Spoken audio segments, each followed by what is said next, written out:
நாம் ஒரு வசனத்தை வாசித்து கர்த்தருடைய வார்த்தைக்கு நிறைய கடந்து போகிறோம். ஒரு வசனம் வாசியுங்கள். எபிரேயருக்கு எழுதின நிருபம் 11ஆம் அதிகாரம் 9வது வசனத்தை வாசியுங்கள். எபிரேயர் 11:9 வாசியுங்கள். விசுவாசத்தினாலே அவன் வாக்குத்தத்தம் பண்ணப்பட்ட தேசத்திலே பரதேசியை போல் சஞ்சரித்து அந்த வாக்குத்தத்தத்துக்கு உடன் சுதந்திரவாளியாகிய ஈசாக்கோடும் யாக்கோபோடும் கூடாரங்களில் குடியிருந்தான். நாம் கண்களை மூடுவோம். நல்ல தகப்பனே, சர்வ வல்லமையுள்ள எங்கள் ஆண்டவரே, இந்த அருமையான காலை வேளைக்காக உமக்கு நன்றி. மகிமையுள்ள கரத்தில் எங்களை தாழ்த்துகிறோம். தேவனாகிய கர்த்தர் இம்மட்டும் நடத்தி கொண்டு வந்த பாதைகளுக்காக உமக்கு ஸ்தோத்திரம். இதுவரைக்கும் எங்களுக்கு சொல்லிக் கொடுத்த வார்த்தைகளுக்காக உமக்கு நன்றி. ஆண்டவரே, இனிமேலும் எங்களை நடத்த போற தயவுக்காக உமக்கு ஸ்தோத்திரம். இந்த வார்த்தைகள் எங்களுக்குள்ளே கிரியை செய்யட்டும். ஆவியானவரே, நீங்க எங்களோடு கூட பேசாவிட்டால் அந்த வார்த்தைகள் விருதாவாக இருக்கும். மனுஷருடைய சத்தத்தை அல்ல, உம்முடைய சத்தத்தையே நாங்கள் கேட்க வந்திருக்கிறோம். அப்பா, விசுவாசத்தை துவக்கிறவரே முடிக்கிறவரும் நீராய் இருக்கிறீரப்பா. நேரத்தில் கூட இந்த வார்த்தைகள் எங்கள் விசுவாசத்தை இன்னும் எங்களை உந்தி தள்ள, இன்னும் நாங்கள் ஓட கர்த்தர் எங்களுக்கு கிருபை பாராட்டுவீராக. மகிமையுள்ள கரத்தில் தாழ்த்துகிறோம் எங்கள் ஆண்டவர் இயேசுவின் நாமத்தில் பிதாவே. அல்லேலூயா. எபிரேயருக்கு எழுதின நிருபம் 11ஆம் அதிகாரம் 9வது வசனத்திலே ஆபிரகாம் ஈசாக்கு யாக்கோபு என்பவர்களோடு கூட கூடாரங்களிலே குடியிருந்தான் என்று சொல்லி பார்க்கிறோம். இந்த கூடாரங்களிலே குடியிருந்தான் என்று சொல்லி பார்க்கிற இந்த வசனத்தில் அநேக செய்திகளை நாம் கேட்டிருக்கிறோம். ஆனால் இந்த வசனத்தை வாசிட்டே இருக்கும்போது ஒரு சில காரியங்களை ஆண்டவர் இந்த வசனத்தின் மூலமாக சொல்லிக் கொடுத்தார். இந்த கூடாரங்களில் குடியிருந்தான் அப்படிங்கிறதுனா என்ன அப்படின்னு கேட்டால், பொதுவாக நமக்கு கூடாரம் என்பது இந்த உலகத்தை குறிக்கிறதா ஒரு வார்த்தை. இந்த உலகம் ஒரு கூடாரத்தை போல. அதாவது ஆபிரகாம் ஏன் கூடாரத்தில் குடியிருந்தாரு அப்படின்னு கேட்டிங்கன்னா, தொடர்ந்து அந்த வசனங்களை நீங்கள் வாசிக்கும் போது தேவன் தாமே கட்டி உண்டாக்கின அஸ்திபாரமுள்ள நகரங்களுக்கு அவன் காத்திருந்தான் அப்படின்னு இருக்கு. அப்போ அஸ்திபாரமுள்ள நகரம் என்பது தேவன் இனி நமக்கு வரும்போது கொடுக்க போறது. இதற்கு அவன் காத்திருந்தான் அப்படின்னு இருக்கு. அதனால் அவர் எதில் குடியிருந்தாராம்? கூடாரங்களில் குடியிருந்தார். அதோட அர்த்தம் என்ன அப்படின்னு கேட்டால், இனி வரப்போகிறதான அந்த அஸ்திவாரம் என்பது கூடாரத்தை பார்க்கலும் நிரந்தரமானது. அதை போட்டுட்டோம்னா அது ஒரு ஸ்டெபிலிட்டி, அங்கேயே நம்ம எப்போவுமே அங்கே தான் இருக்க போகிறோம்னு அர்த்தம். இப்போ ஒரு சில இன மக்களை பார்த்துருக்குறோம். அவங்க கூடாரங்களை இப்பவும் குடியிருப்பாங்க. அவங்க இடம் பெயர்ந்து என்ன செய்வாங்க? போயிட்டே இருப்பாங்க. அவங்களுக்குன்னு ஒரு ஸ்டாண்டர்டான ஒரு இடமே இருக்காது. ஆனால் நம்ம ஒரு இடத்துல போய் ஒரு காலகட்டத்தில் ஒரு அஸ்திவாரம் போட்டு ஒரு வீடை போட்டு நம்ம தங்கிட்டோம்னா, நாம் நம்முடைய சந்ததிகள் எல்லாம் என்ன செய்ய போகிறோம்? அங்கே இருக்க போகிறோங்கிற நம்பிக்கையில் தான் நம்ம என்ன செய்வோம்? வீடு கட்டுவோம். ஆபிரகாமுக்கு முன்னாடியே காயின் காலத்திலேயே கோட்டையெல்லாம் கட்டிட்டாங்க. நிம்ரோத்தெல்லாம் கோட்டை கட்டிட்டாரு. எகிப்தியர்கள் வீடு கட்டி வாழ்கிறாங்க. மெசபொத்தேமியா ஜனங்க வீடு கட்டி வாழ்கிறாங்க. அந்த காலத்தில் ஆபிரகாம் எதில் குடியிருந்தாரா? கூடாரங்களில் குடியிருந்தார்னு இருக்கு. ஏன் அவர் கூடாரங்களில் குடியிருந்தார்னா, அதுக்கு வசனம் சொல்லுது, எனக்கு ஒரு அஸ்திவாரம்னு நகரம் வரப்போகுது, தேவன் எனக்கு வச்சிருக்கிறாரு, அதுதான் எனக்கு பர்மனன்ட், அதனால நான் டெம்பரவரி டென்ட்டில் இருக்கிறேன்னு அர்த்தம். இது ஒரு உலக பிரகாரமாய் அவர் எடுத்த நிலைப்பாடு. ஆனால் அதற்கு பின்னாடி மிகப்பெரிய ஆவிக்குரிய சத்தியம் இருக்கு. இந்த கூடாரம் என்பது என்ன அப்படின்னு கேட்டீங்கன்னு சொன்னா, ஒன்று இந்த உலகத்தை குறிக்கிறது. இந்த உலகம் என்பது ஒரு கூடார வாழ்க்கை. நமக்கு பாட்டில் இடம் கூட சொல்லுவாங்க, இந்த உலகம் என்பது ஒரு வாடகை வீடு அப்படின்னு சொல்லுவாங்க. அதோட அர்த்தம் என்னன்னா, நம்ம சேஞ்ச் பண்ணிகிட்டே போவோம். நமக்கு பர்மனன்ட் வீடுன்னு ஒன்று இருக்குது. பர்மனண்டான ஒரு வாழ்க்கை என்பது ஒன்று இருக்குது. எங்கே இருக்குன்னா, தேவனிடத்தில் இருக்கிறது. நமக்கு அங்கே தான் போக போகிறோம், அதுதான் பர்மனன்ட். ஸோ இது ஒரு கூடாரம் இங்கே இருக்கிறது. நீங்கள் என்னதான் இந்த கூடாரத்துக்குள்ளே வச்சிங்கனாலும் சரி, இந்த பூமிக்குள்ளே வச்சிங்கனாலும் சரி, ஒரு நாள் இதை விட்டுட்டு நீங்கள் கண்டிப்பாக போவீர்கள். எத்தனை பேரை கோடீஸ்வரனும் அதை விட்டு போயிருக்கிறார். உலகத்தையே 70% ஜெயிச்ச அலெக்சாண்டரும் அதை விட்டுட்டு போயிட்டார். யாருமே ஒன்றுமே என்ன செய்ய முடியாது, பெர்மனன்ட்னு சொல்லி இங்கே இருக்க முடியாது. இது ஒரு வகையான கூடாரம். ரெண்டாவது ஒரு வகையான கூடாரம் இருக்கு. அது எதுன்னு கேட்டீங்கன்னா, நம்முடைய சரீரம். இந்த சரீரம் ஆகிய கூடாரம். இது ஒரு டெம்பரவரி பாடி. இந்த சரீரம் என்பது ஒரு டெம்பரவரி பாடி. நீங்க இதை எப்படி பாதுகாத்தாலும் சரி, இதுக்கு நீங்க என்ன செஞ்சாலும் சரி, ஒரு நாள் கண்டிப்பாக இதுக்குள்ள இருக்கிறதான உங்கள் ஆத்மா இதை விட்டு விட்டு போய்விடும். இது ஒரு நாள் கண்டிப்பாக போகும். நீங்கள் என்னதான் பிடித்து வைத்தாலும், என்ன அலங்காரம் பண்ணாலும், எவ்வளவு எக்ஸசைஸ் பண்ணாலும், என்னதான் நீங்க ஒரு பர்ஃபெக்ட் ஃபுட் எடுத்தாலும், என்னைக்கோ ஒரு நாள் கண்டிப்பாக இந்த கூடாரத்தை விட்டு இந்த ஜீவன் போகும், இந்த ஆத்மா போகும். அதை பிடித்து வைக்கவே முடியாது. இந்த கூடாரத்தை விட்டு அது அஸ்திவாரம் உள்ள நகரத்திற்கு போகும். அழிவுள்ளதான இது அழியாமையையும் சாவுக்கு ஏதுவான இது சாவாமையும் தரித்து கொள்ளும். இந்த ஞானம் நமக்கு வந்துட்டா எதன் மேலையுமே நமக்கு அளவுக்கு அதிகமான ஒரு பற்று வராது. அதனால இந்த உடம்பை கவனிக்க கூடாதா? அது அர்த்தம் இல்லை. இது தேவனுடைய ஆலயம், இதை கிளீனா வச்சுக்கணும், நீட்டா வைக்கணும், நல்ல ஒரு எக்ஸசைஸ் பண்ணணும், நல்லா சாப்பிடணும், நீட்டா, அதெல்லாம் எந்த குற்றம் இல்லை.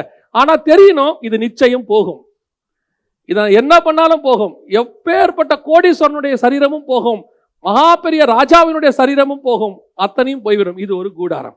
இந்த தாட் எனக்கு வந்துட்டினாலே இதன் மேல என்ன வராது? பற்று வராது. கேர் இருக்கும், ஆனா பற்று வராது. இன்னைக்கு அதான் இன்னைக்கு பிரச்சனை. ஆனால் இன்னைக்கு செய்தி என்னன்னா, ஆபிரகாமை குறித்து வேதம் சொல்லுகிறது, அவன் ஈசாக்கு யாக்கோபு என்பவர்களோடு கூட கூடாரங்களில் குடியிருந்தான். இந்த வசனத்தை வாசித்த போது எனக்கு ஆண்டவர் வேறொரு டைமென்ஷன் இதில் சொல்லி கொடுத்தார். அதைத்தான் நாம இன்னைக்கு ஷேர் பண்ண போறோம். இந்த 3 பேருமே கூடாரத்தில் இருக்கிறாங்களே, இந்த 3 பேருடைய கூடாரத்துக்கும் என்ன டிஃபரன்ஸ்? ஈசாக்குடைய கூடாரத்திற்கும் யாக்கோபுடைய கூடாரத்திற்கும் ஆபிரகாமுடைய கூடாரத்திற்கும் என்ன டிஃபரன்ஸ்? 3 பேருமே கூடாரங்களில் குடியிருந்தார்கள் என்று வசனம் சொல்லுகிறது. முதலாவதாக வாசியுங்கள், ஆதியாகமத்தின் புஸ்தகம் 15ஆம் அதிகாரம் 5வது வசனத்தை வாசிங்கள். ஆதியாகமம் 15:5 வாசிங்கள். அவர் அவனை வெளியே அழைத்து, இப்ப எங்கிருந்து கூப்பிடுறாரு? அவர் அவனை வெளியே அழைத்து, இப்ப அவன் எதுக்குள்ள உட்கார்ந்து இருக்கிறான்? தன்னுடைய கூடாரத்திற்குள்ளே உட்கார்ந்து இருக்கிறான். கூடாரத்துக்குள் உட்கார்ந்து இருக்கிறதான ஆபிரகாமை வேதம் சொல்லுகிறது கர்த்தர் வெளியே அழைத்தார் அப்படின்னு. இந்த ஆபிரகாம், ஈசாக்கு, யாக்கோபு, இந்த 3 பேரை பத்தி நம்ம என்ன சொல்லுவோம்னா முற்பிதாக்கள்னு சொல்லுவோம். இந்த 3 பேருடைய முற்பிதாக்களுடைய ஆசீர்வாதம்னு சொல்லுவோம். மற்றபடி யாக்கோபுக்கு அப்புறம் வந்தவங்களை நாம தனியா வச்சுக்கிறோம். இந்த 3 பேரை மட்டும் எப்படி வச்சுக்கிறோம்? ஒரு செட்டா வச்சுக்கிறோம். ஏன் இந்த 3 பேரை மட்டும் ஒரு செட்டா வச்சுக்கிறோம்? இப்போ மோசே கிட்ட சொல்லும் போது, யாத்ராகமத்தின் புஸ்தகத்துல சொல்லும் போது கர்த்தர் என்ன சொல்றாரு? நான் ஆபிரகாமின் தேவனும் ஈசாக்கின் தேவனும் யாக்கோபின் தேவனுமாய் இருக்கிறேன்னு தான் சொல்றாரு ஒழியா, அதுக்கப்புறம் நான் யூதாவின் தேவனும் பாரேஸ் இப்படி ஆண்டவர் போல. ஏன் இந்த 3 பேரோட நிறுத்திட்டாரு அப்படின்னு சொன்னீங்கன்னா, அதற்கு நிறைய காரியங்கள் இருக்கிறது. ஆனா ஒரு காரியம் என்ன அப்படின்னு கேட்டா, இந்த உலகத்தினுடைய மொத்த ஆசீர்வாதங்களும் இந்த 3 பேருக்குள்ளே அடங்கிவிடும். எப்படி சொல்றீங்க அப்படின்னு கேட்டீங்கன்னா, ஈசாக்கு மையம்னா நம்ம மையம் வேற, ஈசாக்கு நடுவுல இருக்கிறார். இந்த ஒரு பக்கம் ஆபிரகாம், ஒரு பக்கம் யாக்கோபு. இந்த 3 பேருக்கு என்ன டிஃபரன்ஸ் அப்படின்னு கேட்டீங்கன்னா, ஆபிரகாம் யூதனும் அல்ல. நான் சொல்றது நல்லா புரிஞ்சுக்கோங்க. ஆபிரகாம் யூதனும் அல்ல, ஆபிரகாம் இஸ்ரவேலனும் அல்ல. ஆபிரகாம் மெசொப்பொத்தேமியா தேசத்தை சேர்ந்ததான ஒரு எபிரேயன். இப்ப இஸ்ரவேலை பொறுத்த வரைக்கும் அவங்க எபிரேயர்ல இருந்து வந்திருந்தாலும் இஸ்ரவேலர்கள் தான் தனி, அதற்கு முன்னாடி இருக்கிற எல்லாருமே புறஜாதியார் தான். இந்த ஆபிரகாம் இஸ்ரவேலுடைய பிரமாணங்களை எல்லாம் கேட்டான். ஆனால் அந்த பிரமாணத்திற்குள்ளே இப்போ மோசேக்கு கொடுத்த மாதிரி கட்டளைகளுக்குள்ளே அவன் வரவில்லை. ஓய்வு நாள் ஆசாரிச்சாரா அப்படின்னு கேட்டீங்கன்னா ஓய்வு நாள் ஆசாரிச்சிருக்க மாட்டார். இப்போ இஸ்ரவேல் முறையில் இருக்கிற 7 பண்டிகை அவருக்கு இருக்குமானா 7 பண்டிகை அவருக்கு இருக்காது. அந்த இஸ்ரவேலுக்குள்ள சொல்லக்கூடியதான சர்வாங்க தகன பலி, அப்புறம் பானபலி, சமாதான பலி, இது எல்லாமே அவர் செலுத்தினாருன்னா எதுவுமே இருக்காது. அந்த இஸ்ரவேலுடைய முறைமைக்குள்ள எதுக்குள்ளே வரமாட்டாரு. ஆனா அந்த நியாயப்பிரமாணம் என்பது அவருக்கு கொடுக்கப்பட்டது, சொல்லி கொடுத்தார் ஆண்டவர். ஆனா ஆத்தன்டிகேட் பண்ணல, சைன் பண்ணி இன்னும் கொடுக்கல, மோசே கிட்ட தான் கொடுத்தாரு. ஸோ அது வரைக்கும் ஆபிரகாம் தனக்கு தெரிந்தபடி என்ன செய்யறார்? ஆண்டவரை தொழுது கொள்றார். அங்கங்க ஒரு பலிபீடத்தை கட்டி அவர் ஆண்டவரை தொழுது கொள்றார். இப்போ இந்த ஆபிரகாம் என்பவர் எப்படி இருக்கிறார் அப்படின்னு கேட்டீங்கன்னா, புறஜாதியாரை போல இருக்கிறார். நடுவுல ஈசாக்கு வருகிறார். அவர் தான் இயேசு கிறிஸ்துவுக்கு ஒரு நிழலாட்டமாக. அவர் 2த்துக்கும் ஒப்புரவாகுதல். இப்போ இந்த பக்கம் யாக்கோபு என்பது இஸ்ரவேலை குறிக்கும். ஒரு பக்கம் புறஜாதியார், ஒரு பக்கம் இஸ்ரவேல். இது 2த்துக்கு நடுவில் யார் இருக்கிறா? ஈசாக்கு இயேசு கிறிஸ்துவுக்கு ஒரு நிழலாட்டம். எப்படி மலையில அவளை பலி கொடுக்க கூட்டிட்டு போனாங்க, அதே மாதிரி இயேசு கிறிஸ்துவ மலையில கொண்டு போய் பலியிட்டாங்க. இன்னும் சில காரியங்கள்லாம் நமக்கு இருக்கு. இது ஒரு நிழலாட்டத்தை போலன்னு வச்சுக்கோங்களேன். அப்ப இந்த புறஜாதியாருக்கும் இஸ்ரவேலர்களுக்கும் நடுவில் ஒரு ஒப்புரவாகுதலை போல, மத்தியஸ்தரை போல இயேசு கிறிஸ்து இருக்கிறார். அதுதான் இந்த இடத்துல சொல்லப்படுது. ஆபிரகாமுக்கும் யாக்கோபுக்கும் நடுவில் யார் இருக்கிறார்? ஈசாக்கு இருக்கிறார். இந்த 3 பேருடைய கூடாரங்கள், புறஜாதியார், இஸ்ரவேலர், இயேசு கிறிஸ்து, இந்த 3 பேருடைய ஆசீர்வாதங்களும் நிழலாட்டமா இந்த 3 பேருக்குள்ள இருக்கு. புறஜாதியாருடைய ஆசீர்வாதம், இஸ்ரவேலுடைய ஆசீர்வாதம், இதை ஒப்புரவாக்க வந்த இயேசு கிறிஸ்து, அவர் மூலமாக கிடைத்த ஆசீர்வாதம். இது 3மே நிழலாட்டமாய் ஆதியாகமத்தில் இவங்க 3 பேர் மேல சொல்லப்பட்டிருக்கு. அதை தான் நான் சொல்றேன். இந்த 3 பேருக்குள்ளேயுமே உலகத்தினுடைய மொத்த ஆசீர்வாதங்களும் அடக்கம். இந்த 3 பேரையும் நீங்க வச்சுக்கிட்டீங்கன்னா, எப்படி இஸ்ரவேலுக்குரிய ஒரு ஆசீர்வாதம் இருக்கு, புறஜாதியாருக்கு ஒரு ஆசீர்வாதம் இருக்கு, இது எப்படி இயேசு கிறிஸ்துவால பூரணப்படுது அப்படிங்கிறத இந்த 3 பேரை வச்சு நீங்க என்ன செய்யலாம், பார்த்துக்கொள்ளலாம். நிழலாட்டமா இருக்கு. எப்பவுமே நான் சொல்லுவேன், பழைய ஏற்பாடு என்பது புதிய ஏற்பாட்டினுடைய நிழலாட்டம். அதை எதுக்கு ஆண்டவர் கொடுத்திருக்கிறார்னா, அந்த நிழலாட்டத்தை வைத்து இஸ்ரவேலர்கள், வரப்போகிற இயேசு கிறிஸ்துவை தெரிந்து கொள்வதற்காக, அவருடைய ஆசீர்வாதங்களை புரிந்து கொள்வதற்காக அவர்களுக்கு 7 பண்டிகை கொடுத்தாரு. எதுக்காக? வரப்போகிற இயேசு கிறிஸ்துக்குள்ளே அது பூரணப்படும்னு கொலோசையர்ல பவுல் எழுதுறாரு. அப்ப இயேசு கிறிஸ்துக்குள்ள இந்த பண்டிகைகளை யார் பார்க்கணும்? இஸ்ரவேலர்கள் பார்க்கணும். இயேசு கிறிஸ்து அடிக்கப்படும் போது பஸ்கா ஆட்டுக்குட்டி அடிக்கிற நேரமும் இயேசு அடிக்கிற நேரமும் ஒரே நேரமாக இருக்கும். 3ஆம் நாள் உயிர்த்தெழுதல். இந்த ஒவ்வொரு விஷயத்தையும் அவங்க என்ன செய்யணும்? இயேசு கிறிஸ்துவை வச்சு. அதனால தான் ஆண்டவர் சொல்றாரு, வேத வாக்கியங்களை ஆராய்ந்து பாருங்கள், அவன் என்னை குறித்து சாட்சி கொடுக்கிறது. அப்ப இயேசு கிறிஸ்துவை பத்தி பழைய ஏற்பாட்டில் எல்லாம் டீடைலா இருக்கு. அதை அவங்க பார்த்து தெரிஞ்சுக்கணும். அதே மாதிரி உங்களுக்கு எனக்கு என்ன இப்ப இருக்கு பழைய ஏற்பாட்டில் அப்படின்னு கேட்டீங்கன்னு சொன்னா, இந்த பழைய ஏற்பாட்டில் நமக்கு உண்டான, புதிய ஏற்பாட்டுக்கு உண்டான எல்லா ஆசீர்வாதங்களும் நிழலாட்டமா இருக்கு. பழைய ஏற்பாட்டில் நமக்கு தேவையான, புதிய ஏற்பாட்டு சபைக்கு தேவையான எத்தனையோ மகத்துவங்கள், எத்தனையோ பொக்கிஷங்கள் அங்கே நிழலாட்டமா இருக்கு. இதை தோண்டி கண்டுபிடிச்சு படிக்க வேண்டியது நம்முடைய வேலை. அல்லேலூயா. வேத வாக்கியங்களை ஆராய்ச்சி பார்த்தீங்கன்னா எத்தனையோ சத்தியங்கள் கிடைக்கும். இப்ப நம்ம அதுல ஒண்ணு பார்க்க போறோம். என்னன்னா, இப்ப ஆபிரகாமை பார்த்து ஆண்டவர் சொல்றாரு, அவனை வெளியே அழைத்து. இந்த வெளியே அழைத்துனா என்ன அப்படின்னு கேட்டீங்கன்னா, பழைய ஏற்பாட்டை பொறுத்த வரைக்கும் கூடாரம் என்பது நம்ம நிறைய பார்த்தோம். கூடாரம் என்பது இந்த உலகத்தை குறிக்கும், கூடாரம் என்பது சரீரத்தை குறிக்கும், நிறைய பார்த்தோம். ஆனா பழைய ஏற்பாட்டை பொறுத்த வரைக்கும் கூடாரம் என்பது எதை குறிக்கும்னா, நியாயப்பிரமாணத்தை குறிக்கும். ஏன்னா அவங்க தான் ஆசாரிப்பு கூடாரத்துக்குள்ள தேவனை தொழுது கொண்டார்கள். தேவன் எங்க இருந்தாரு? கூடாரத்துக்குள்ள இருந்தார். இந்த ஆசாரிப்பு கூடாரத்தை தான் அவர்கள் கூடாரம் என்று சொல்லுவார்கள். இந்த கூடாரத்தில் இருந்த தேவன் அதற்கு பிறகு எங்கே மாறினார் அப்படின்னு பாத்தீங்கன்னா, கல்லுள்ள கைகளால் கட்டப்பட்ட ஒரு ஆலயத்திற்கு மாறினார். அங்கிருந்த தேவன் இப்பொழுது நமக்குள்ளே மாறி இருக்கிறார். நாமே தேவனுடைய ஆலயமா இருக்கிறோம். அந்த கூடாரம் தான் இந்த சரீரமாகிய கூடாரம். அந்த கூடாரம் போய் எப்படி ஒரு ஆலயம் வந்துச்சோ அதே மாதிரி இந்த கூடாரம் போய் நாம அங்கே ஒரு ஆலயத்துக்கு மேல போயிருவோம். பரலோகத்தில் உள்ள ஆலயத்துக்கு நம்ம மேல போயிருவோம். அல்லேலூயா. இந்த கம்பாரிசன் அதுக்குள்ள இருக்கு. இப்ப நாம என்ன பார்க்க போறோம்? ஆபிரகாம் ஆசீர்வாதம் பெற்றுக்கொள்ளணும். ஆபிரகாம் புறஜாதியாருக்கான அடையாளம் மறந்துடக்கூடாது. ஆபிரகாம் ஆசீர்வாதத்தை பெற்றுக்கொள்ள வேண்டும் என்றால் முதலாவதாக அவன் வெளியே வர வேண்டும். எதை விட்டு வெளியே வரணும்? கூடாரத்தை விட்டு வெளியே வரணும். கூடாரத்தை விட்டு வெளியே வந்தாதான் அவனுக்கான ஆசீர்வாதம் கிடைக்கும். இப்ப நீங்க கேட்கலாம், இப்ப ஆபிரகாம் தானே முன்னாடி வந்தாரு, அவரை புறஜாதியார்னு சொல்றீங்க. யாக்கோபு எங்க வந்தாரு? பின்னாடி வந்தாரு. அவரை இஸ்ரவேல்னு சொல்றீங்க. அப்போ புறஜாதியாருக்கான ஆசீர்வாதம் முன்னாடியா, இஸ்ரவேலுக்குரிய ஆசீர்வாதம் முன்னாடியான்னு கேட்டீங்கன்னா, புறஜாதியாருக்குரிய ஆசீர்வாதம் தான் முதல்ல வந்தது. எப்படி சொல்றீங்க அப்படின்னா, இஸ்ரவேலுக்குரிய பிரமாணம் மோசே மூலமாக கொடுக்கப்பட்டது. ஆனால் உங்களுக்கு எனக்கும் பலியான பஸ்கா ஆட்டுக்குட்டி இப்ப இல்ல, உலக தோற்றம் முதல் அடிக்கப்பட்ட ஆட்டுக்குட்டியானவர். அல்லேலூயா. நமக்குரிய ஆசீர்வாதம் முன்னாடி வந்தது, ஆனா அப்ளை ஆனது பின்னாடி. இஸ்ரவேலுக்குரிய ஆசீர்வாதம் பின்னாடி வந்தது, ஆனா அப்ளை ஆனது முன்னாடி. Very simple. முந்தினோர் பிந்தினோராயும் பிந்தினோர் முந்தினோராயும் மாறினார். அல்லேலூயா. முந்தின வந்த நியாயப்பிரமாணம் பின்னாடி போயிருச்சு, பின்னாடி வந்த சுயாதீன பிரமாணம் முன்னாடி வந்துருச்சு. இப்ப நாம தான் முன்னுக்கு நின்றுட்டு இருக்கோம். அப்போ சொல்லும் படம் போதும் ஆபிரகாம் என்பது புறஜாதியாருக்கான அடையாளம். இப்ப நீங்க இன்னும் கொஞ்சம் டீப்பா அதையே நீங்க பார்க்கணும் அப்படின்னு கேட்டீங்கன்னா, ஆபிரகாமுக்கு கொடுக்கப்பட்ட உடன்படிக்கை, ஆபிரகாமுக்கு கொடுக்கப்பட்ட உடன்படிக்கை அப்பமும் ரசமும் யார் கொண்டு கொடுத்தது? மெல்கிசேதேக்கு கொண்டு வந்து கொடுக்கிறார். அதுதான் ஃபர்ஸ்ட் வந்த உடன்படிக்கை. தசமாம் காணிக்கை எல்லாம் கொடுத்தாரு.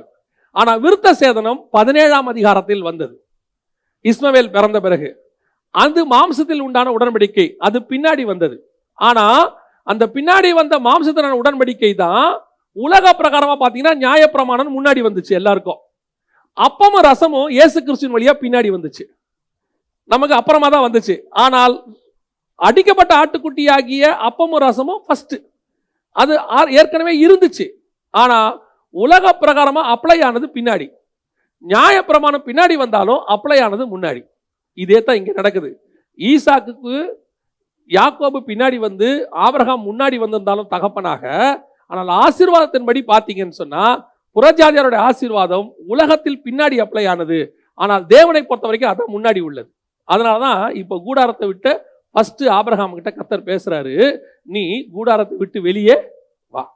இப்ப புறஜாதியாரங்க நீங்களும் நானும் ஒரு ஆசீர்வாதத்தை தேவனிடத்திலிருந்து பெற்றுக்கொள்ள வேண்டுமானால் இஸ்ரவேலுடைய நியாயப்பிரமாணம் என்கிற கூடாரத்தை விட்டு வெளியே வந்தால்தான் உங்களுக்கும் எனக்கும் ஒரு ஆசீர்வாதம் கிடைக்கும்.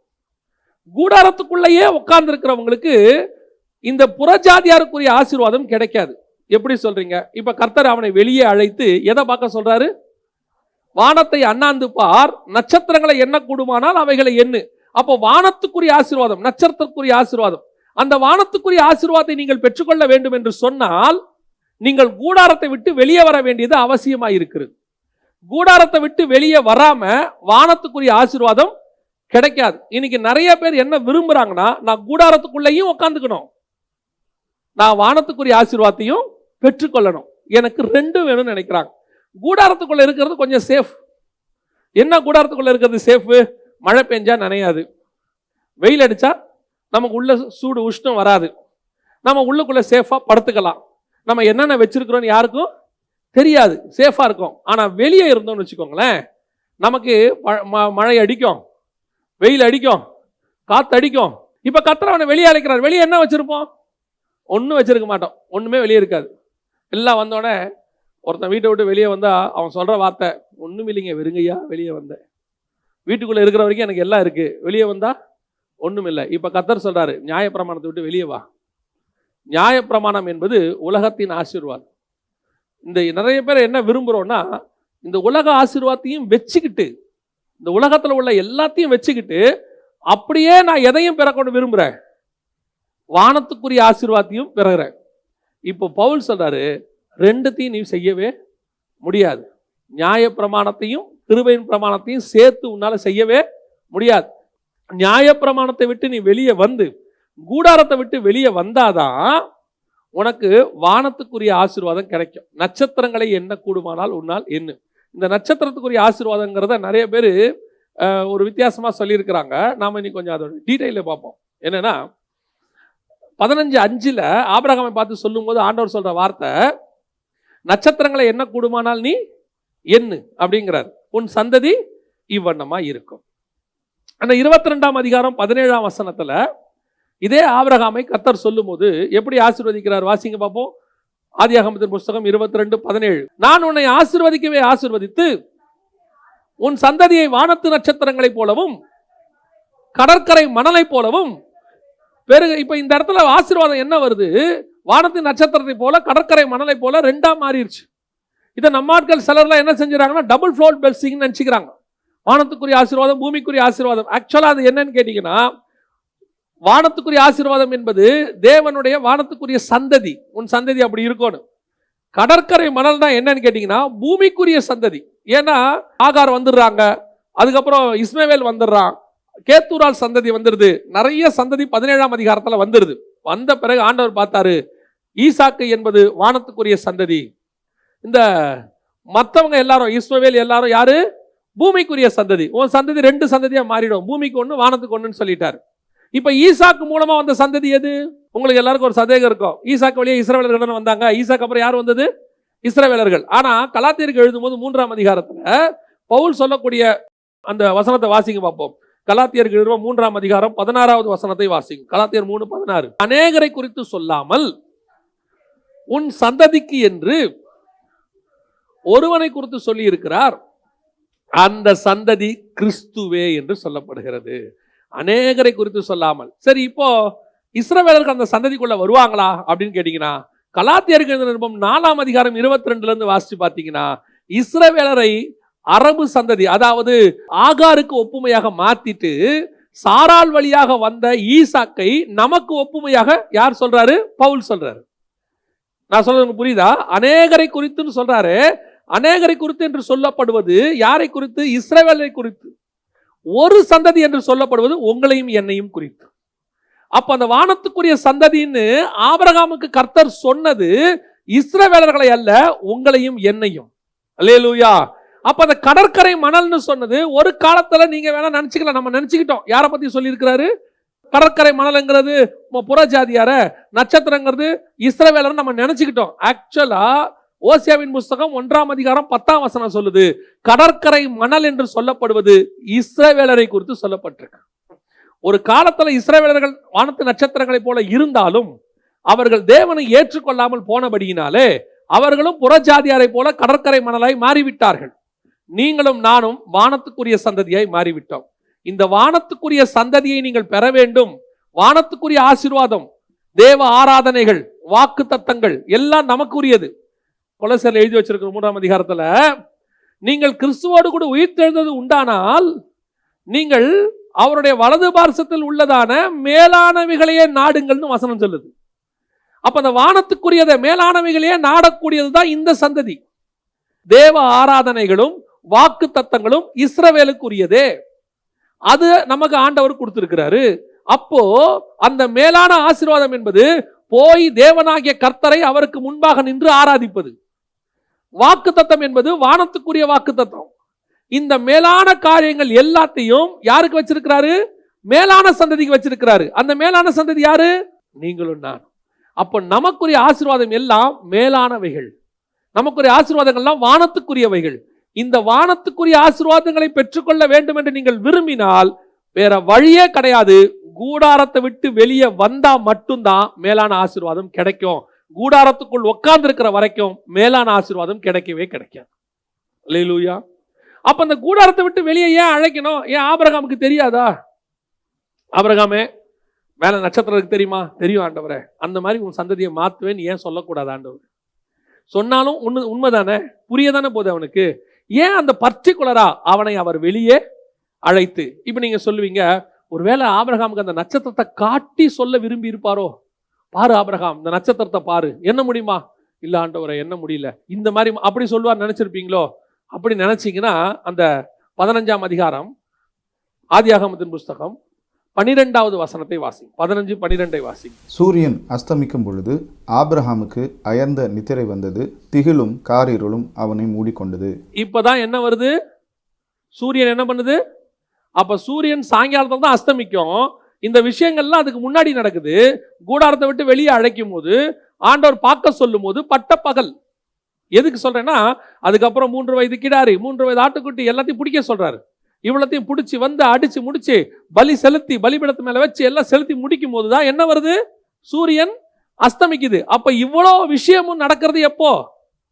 பகல்ல நடக்குது. எதுக்கு பகல்ல வெளியே அழைச்சு காமிக்கிறாரு? புதிய ஏற்பாட்டு சபைக்கு தான் ஒரு கட்டளை இருக்கிறது. என்ன கட்டளை இருக்கிறது? கண்டு விசுவாசிக்கிறவனிலும் காணாமல் விசுவாசிக்கிறவன் பாக்கியவான். இஸ்ரவேலர்கள் அடையாளங்களை தேடுகிறார்கள், அவர்கள் கண்டு விசுவாசிக்கிறவர்கள். நாம் அடையாளங்களை தேடுகிறவர்கள் அல்ல, நாம் காணாமல் விசுவாசிக்கிறவர்கள். விசுவாச பிரமாணம்னா என்ன? நம்பப்படுவர்கள் மேல் உறுதியும் காணப்படாதவர்கள் மேல் நிச்சயம். அப்போ நம்பப்படுற உறுதி என்ன? மேல நட்சத்திரம் இருக்கியா? எனக்கு நம்பிக்கை இருக்கு. காணப்படாத மேல் நம்பப்படுற மேல் உறுதியும் காணப்படாத மேல் நிச்சயம். அங்க எனக்கு ஒண்ணுமே தெரியல, நட்சத்திரம் தெரியல. ஆண்டவர் சொல்றாரு, என் கண்ணுக்கு தெரியல, ஆனா நட்சத்திரம் இருக்கு. அதே மாதிரி தான் என் சந்ததி கண்ணுக்கு தெரியாது, ஆனா நிச்சயமாக உண்டு. அல்லேலூயா. அதே தான் கர்த்தர் உங்களுக்கு எனக்கும் சொல்றாரு. உங்களுக்கும் எனக்கும் நியமித்திருக்கிற ஆசீர்வாதங்கள் உங்கள் கண்கள் காண்கிறவைகள் அல்ல. கர்த்தர் உங்களுக்கு எனக்கு நியமிச்சது காணாதவைகள். நான் சொல்றது உங்களுக்கு புரியுதா? காணாதவைகளோ நித்தியமானவைகள், காண்கிறவைகளோ அனித்தியமானவைகள். இந்த பூமியில நீங்க பார்க்கிற எல்லா ஆசீர்வாதமும் அனித்தியமானது, எல்லாமே அனித்தியமானது. இப்ப கர்த்தர் உங்களை என்ன சொல்றாரு? ஆபிரகாமே, உனக்கு இல்லாத ஆசீர்வாதமா? செல்வ சீமான் ஆபிரகாமுக்கு இல்லாத ஆசீர்வாதமா? அந்த பூமி தாங்கக்கூடாததாக இருந்தது. மொத்தத்தையும் வச்சிருக்கிறாரு. எல்லாத்தையும் வச்சுட்டு அந்த ஊழியக்காரன் போய் சொல்றான், பொண்ணு கேட்கும் போது, என் தேவன் என் எஜமானை பயங்கரமா ஆசீர்வச்சிருக்கிறார். இப்போ அப்படி வச்சிருக்கிற ஆபிரகாம் பார்த்து கர்த்தர் சொல்றாரு, கொஞ்சம் அப்படி வெளியே வாப்பா. என்னது? இந்த வச்சிருக்கிற ஆசீர்வாதம்லாம் கொஞ்சம் வெளியே வா. ஏன்? இது வரைக்கும் நீ எதை பார்த்திருக்கிற ஆபிரகாம்? ஆட்டு மந்தையை பார்த்திருக்கிற ஆண்டவரே. எதை பார்த்திருக்கிற ஆபிரகாம்? மாட்டு மந்தைகளை பார்த்திருக்கிறேன். எதை பார்த்திருக்கிற ஆபிரகாம்? கானான் தேசத்தை நான் பார்த்திருக்கிறேன். எதை பார்த்திருக்கிற ஆபிரகாம்? பாலும் தேனும் ஓடுறத பார்த்திருக்கிறேன். கொஞ்சம் விட்டுட்டு மேல பாரு. நீ பார்த்துக்கிட்டு இருக்கிற இதெல்லாம் விட்டுட்டு என்ன செய்ய? கொஞ்சம் மேல பாரு. இந்த மேல நீ பார்க்கணும்னா வேற வழியே இல்லை. உன் கூடாரத்தை விட்டு வெளியே வந்தா மட்டும்தான் நீ மேலே பார்க்க முடியும். இன்னைக்கு நீ நானும் ஒரு கூடாரத்துக்குள்ள உட்காந்துக்கிட்டோம்.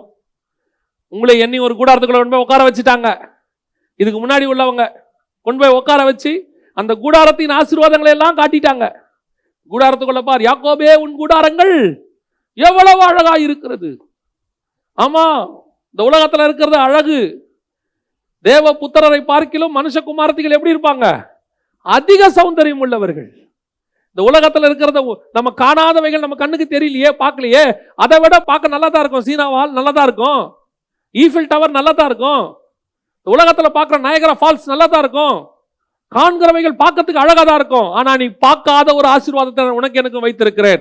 கொஞ்சம் அப்படி தலையை நிமிர்த்து கொஞ்சம் கூடாரத்தை விட்டு வெளியே வா. உட்கார்ந்து இருக்கிற உலகத்தின் ஆசீர்வாதம் என்கிற கூடாரத்தை விட்டு கொஞ்சம் வெளியே வாங்க. ஏன்னா இந்த கூடாரம் என்னைக்கு இருந்தாலும் அழிஞ்சிரும். என்னைக்கு இருந்தாலும் அந்த கூடாரத்தை பேத்துக்கிட்டு நீ போயிருவா ஆபிரகாம். இப்பதான் ஆபிரகாமுக்கு அறிவு வருது, அதை அல்ல ஆண்டவரே, அதை காட்டிலும் மேன்மையான பரலோக தேசத்தையே நான் நாடுவேன். இன்னைக்கு விசுவாசிகள் சபைக்கு ஏன் வர்றீங்க? இந்த கூடாரத்துக்குள்ள இருக்கிற ஆசீர்வாதத்தை தேடிதான் வர்றீங்க. இன்னைக்கு ஒரு சில கூட்டத்தார் என்ன பண்றாங்க? கூடாரத்துக்குள்ள இருக்கிற ஆசீர்வாதத்தை தான் உங்களுக்கு சொல்லி கொடுக்குறாங்க. உன் கூடாரத்துல தங்கத்துல அது கொட்டும், உன் கூடாரத்துல வெள்ளியில இது கொட்டும், உன் கூடாரத்துக்குள்ள BMW நிற்கும், உன் கூடாரத்துக்குள்ள அது இருக்கும். ஆண்டவர் சொல்றாரு, கொஞ்சம் கூடாரத்தை விட்டு வெளிவா. ஏன்? நீ பார்த்துக்கிட்டு இருக்கிற இந்த கானான் தேசத்துல நிரம்பி இருக்கிற உன் கண்ணுக்கு முன்னாடி இருக்கிற எல்லா ஆசீர்வாதங்களும் இருக்குல்ல, எல்லாரும் வச்சிருக்கிறாங்கல்ல, அதே மாதிரி நீயும் பெற்றுக்கொள்ளணும்னு சொல்றாங்கல்ல, இதெல்லாம் இல்ல. கொஞ்சம் அப்படி தலையை உயர்த்து, கொஞ்சம் மேல பாரு, அத்தனையும் உனக்கு தான் மேல வச்சிருக்கிறேன். உன் சந்ததி அந்த ஆசீர்வாதத்தை சுதந்திரித்துக் கொள்ளும். நான் வானத்துக்குரிய ஆசீர்வாதத்தை சுதந்திரிக்கும்படியே நான் அழைக்கப்பட்டிருக்கிறேன். எனக்கு மேல இருக்குது ஒண்ணு, அதனால பூமியில எதுவும் வேணாமா? நான் வாழ்வதற்கு என்ன தேவையோ அது எனக்கு போதுமானதாக இருக்குது. நான் சர்வை பண்றதுக்கு என்ன வேணும்? எனக்கு இந்த பூமியில எனக்கு எதுவுமே இல்லை, அதனால இனிமேல் டெய்லி எனக்கு சாப்பாடே வேணாம் சொல்ல போறோமா? இல்ல, சாப்பாடுவேன், ஆனா பெருந்திண்டியா திங்க மாட்டேன். சாப்பிட்றது தப்பு இல்ல, பெருந்திண்டி தப்பு. நான் சொல்றது புரியுதா? ட்ரெஸ் போடுறது தப்பு இல்ல, நான் என்ன செய்ய மாட்டேன்? அந்த கோட்டும் அந்த சூட்டும் தான் போடுவேங்கிறது தான் தப்பு. கர்த்தர் கொடுத்தா போட்டுக்கிறதுல ஒரு தப்பும் இல்லை. கொடுக்கலையா, நார்மல் கொடுத்துருக்காரு, போட்டு போயிட்டே இருக்கணும். ஆண்டவர் இட்லி சாப்பிட சொன்னா இட்லி சாப்பிடுங்க. யாராவது திடீர்னு கூப்பிட்டு பீஸா வாங்கி கொடுத்தா பீஸா சாப்பிடுங்க. இட்லிக்காரங்க வீட்டில் போய் உட்காந்துக்கிட்டு பீஸா கிடைக்குமான்னா அதான் தப்பு. இன்னைக்கு நம்ம அதை தான் செய்கிறோம். அதாவது இந்த நாங்கள் ஊழியத்துக்கு முடிச்சுட்டு சென்னைக்கு வருவோம் ஒவ்வொரு வாரமும். அப்போ சில நேரத்தில் ட்ரெயினில் வருவோம், சில நேரத்தில் பஸ்ஸில் வருவோம். எங்களுக்கு ஊழியம் 9:30 மணிக்கு முடியும், பஸ்ஸு 10 மணிக்கு. அப்போ வேற வழி இருக்காது, குடுக்குன்னு ஓடி வருவோம். ஓடி வரும்போது எங்களை கொண்டு வந்து ட்ராப் பண்ணுறவங்க எங்கள் மேலே உள்ள அன்பில் கேட்பாங்க, மாஸ்டர் பஸ்ஸுக்கு இன்னும் 5 நிமிஷம் தான் இருக்கு, நம்ம பெரிய ஹோட்டலுக்கு எதுவும் போக முடியாது, எங்கள் பக்கத்தில் ஒரு சின்ன ஹோட்டலுக்கு சாப்பிட்ருவோமா? நான் சொல்லுவேன், அந்த கையேந்தி பவுன் ஒன்று இருக்கும் ரோட்டில், ஒரு வண்டி நிறுத்துங்க, அங்கே வண்டி அம்ப நிறுத்தி அங்கே கிடைக்கிற பரோட்டா ஏதோ ஒன்று அடி சுருட்டி கிருட்டி போட்டு அடுத்த 5 நிமிஷம் சாப்பிட்டு முடிச்சு கையில் வாட்டர் பாட்டில் வாங்கிட்டு பஸ் ஏறிடுவோம். நான் அங்கே போய் நின்றுக்கிட்டு எனக்கு தற்போதைய நிலவரப்படி கேஎஃப்சியில் எனக்கு கொஞ்சம் சிக்கன் வேணும்னா அவனை ஏற இறங்க பார்ப்பாங்க. டே உனக்கு இன்னும் 5 நிமிஷத்தில் பஸ்ஸுடா. நான் கேஎஃப்சி வாங்கி கொடுக்கறது எனக்கு பிரச்சனை இல்லை, ஆனால் கேஎஃப்சி தான் சாப்பிடுவேன், பஸ்ஸில் போக மாட்டேன். அதே தான் சொல்கிறேன், நம்ம பஸ்ஸு எந்த நிமிஷமும் வரப்போகுது. நம்ம பஸ்ஸு எந்த நிமிஷம் வரும்னே தெரியாது. அந்த பஸ்ஸு வேற ஒரு இமைப்பொழுது தான் நிற்குமாமா. ஒரு இமைப்பொழுது ஒரு நிமிஷம். அது உள்ள நீ இதை கான்சன்ட்ரேட் பண்ணிக்கிட்டு கூடாரத்துக்குள்ள உட்கார்ந்து இருந்தீங்கன்னா உங்களுக்கு இது கிடைக்கவே கிடைக்காது. கொஞ்சம் கூடாரத்தை விட்டு வெளியே வாங்க, இந்த உலக ஆசீர்வாதங்களை விட்டு வாங்க. குறிப்பா இன்னைக்கு சபைகளுக்கு சொல்றேன், நியாயப்பிரமாணத்தை போதிக்கிறத நிறுத்துங்க. நீங்க கூடாரத்துக்குள்ள இருந்தாலும் இல்லாவிட்டாலும் உங்களுக்கு பூமிக்குரிய ஆசீர்வாதத்தை கர்த்தர் கொடுப்பதற்கு வல்லமையுள்ளவராக இருக்கிறார். ஒரு ஆண்டவர் ஒரு நாளும் என்ன செய்ய மாட்டாரு? கொடுக்க மாட்டார். இதுல இந்த ஆசீர்வாதத்தை சுதந்திரத்துக் கொள்றதுக்கு இன்னும் ஒரு காரியத்தை நீங்க செய்யணும். அதையும் நான் சொல்லிட்டு ஈசாக்குடைய கூடாரத்துக்கு போக விரும்புகிறேன். இப்போ ஆபிரகாம் கேட்கிறார் அந்த வசனத்துல, அதற்கு அவன், கர்த்தராகிய ஆண்டவரே, இப்போ இவன் கேட்கிற கேள்வி, எதனாலே நான் அதை அறிவேன். இதே கேள்வியை வேற விதமா பேதுரு கேட்கிறாரு. ஆண்டவரே, எல்லாவற்றையும் விட்டு வந்தோமே, எங்களுக்கு என்ன கிடைக்கும்?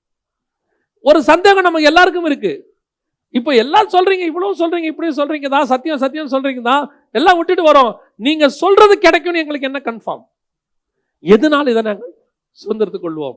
ஆண்டவர் சொல்றாரு, அங்கே ஒரு பலிபீடம் இருக்கு, அந்த பலிபீடத்துல நான் சொல்றது எல்லாத்தையும் தகனம் பண்ணிரு, அந்த மாம்சத்தை எல்லாத்தையும் என்ன பண்ணிரு? சுட்டரிச்சிரு. அந்த சுட்டரிக்கப்படும் போது உனக்கு தெரியும், நான் உன்னோடு கூட உடன்படிக்கை பண்ணுவேன்.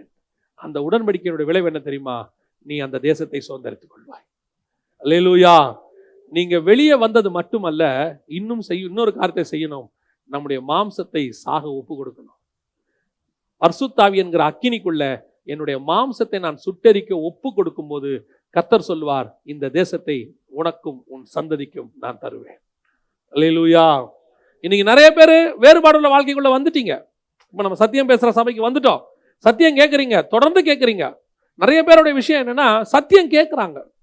ரொம்ப நல்லா இருக்கு, ரொம்ப நல்லா இருக்கு சத்தியம், காத்திருக்கிறோம், சத்தியத்துக்கு காத்திருக்கிறோம், எல்லாம் உண்மைதான்.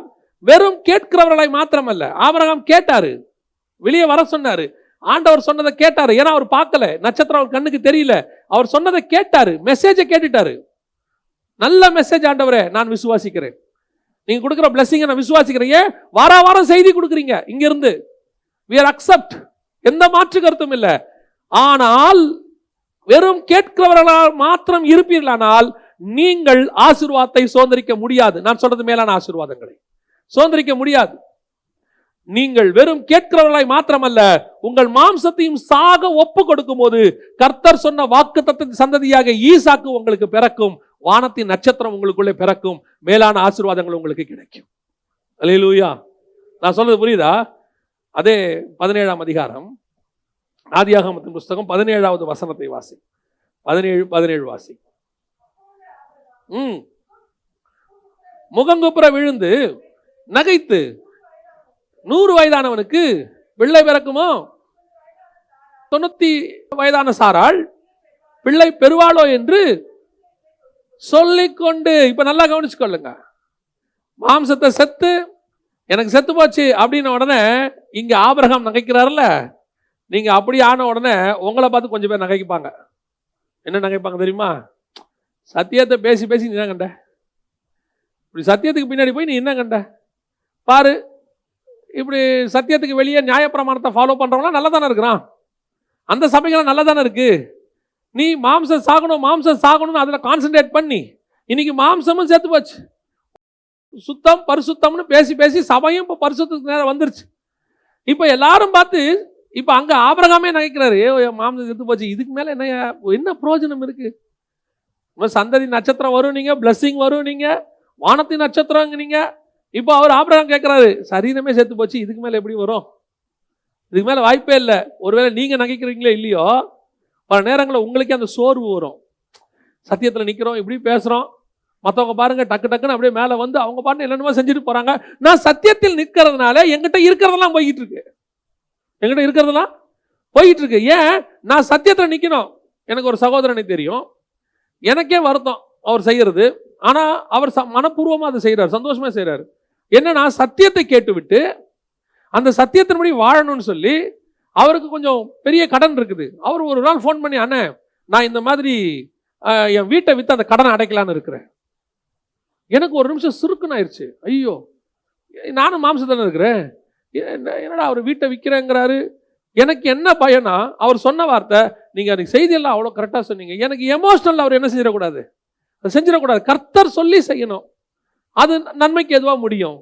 நான் கேட்டேன், கொஞ்சம் எதுக்கும் ஜெபம் பண்ணுங்க, ஆண்டவர் உங்களுக்கு சொல்றபடி செய்யுங்க அப்படின்னு. அவர் சொன்னாரு, 40 நாள் நல்லா ஜெபம் பண்ணிட்டோம். நான் சொன்னேன், சிஸ்டர்கிட்ட பேசுனீங்களா? ஏன்னா பிரச்சனை அங்கே வந்துடக்கூடாது.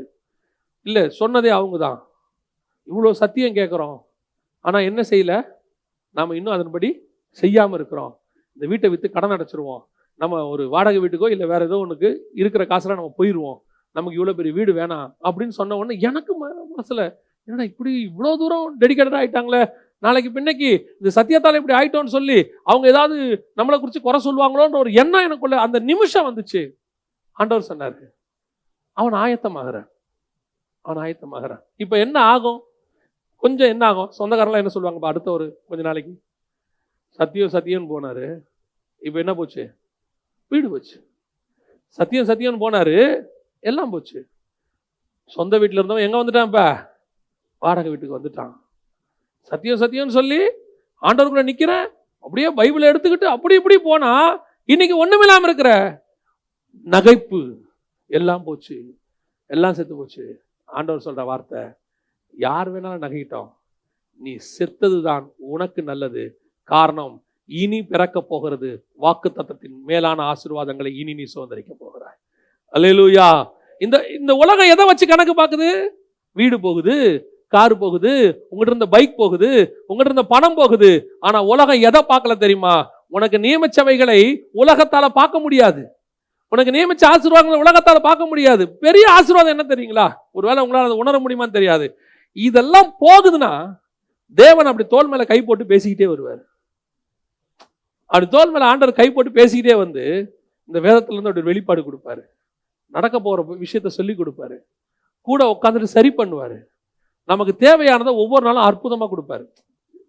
என்கிட்ட காசு இருக்கும்போது ஒரு மாசத்துக்கு தேவையான மளிகை சாமானை வாங்கி வீட்டுல வச்சிருவேன். ஒய்ஃப் சொல்லுவாங்க, அரிசி இருக்கு, பருப்பு இருக்கு, எல்லாம் ஒன்றும் பிரச்சனை இல்லை, ஒரு மாசத்துக்கு இருக்கு. இப்ப எனக்கு கிடைக்காத ஒரு அனுபவம் எப்ப கிடைக்கும் தெரியுமா?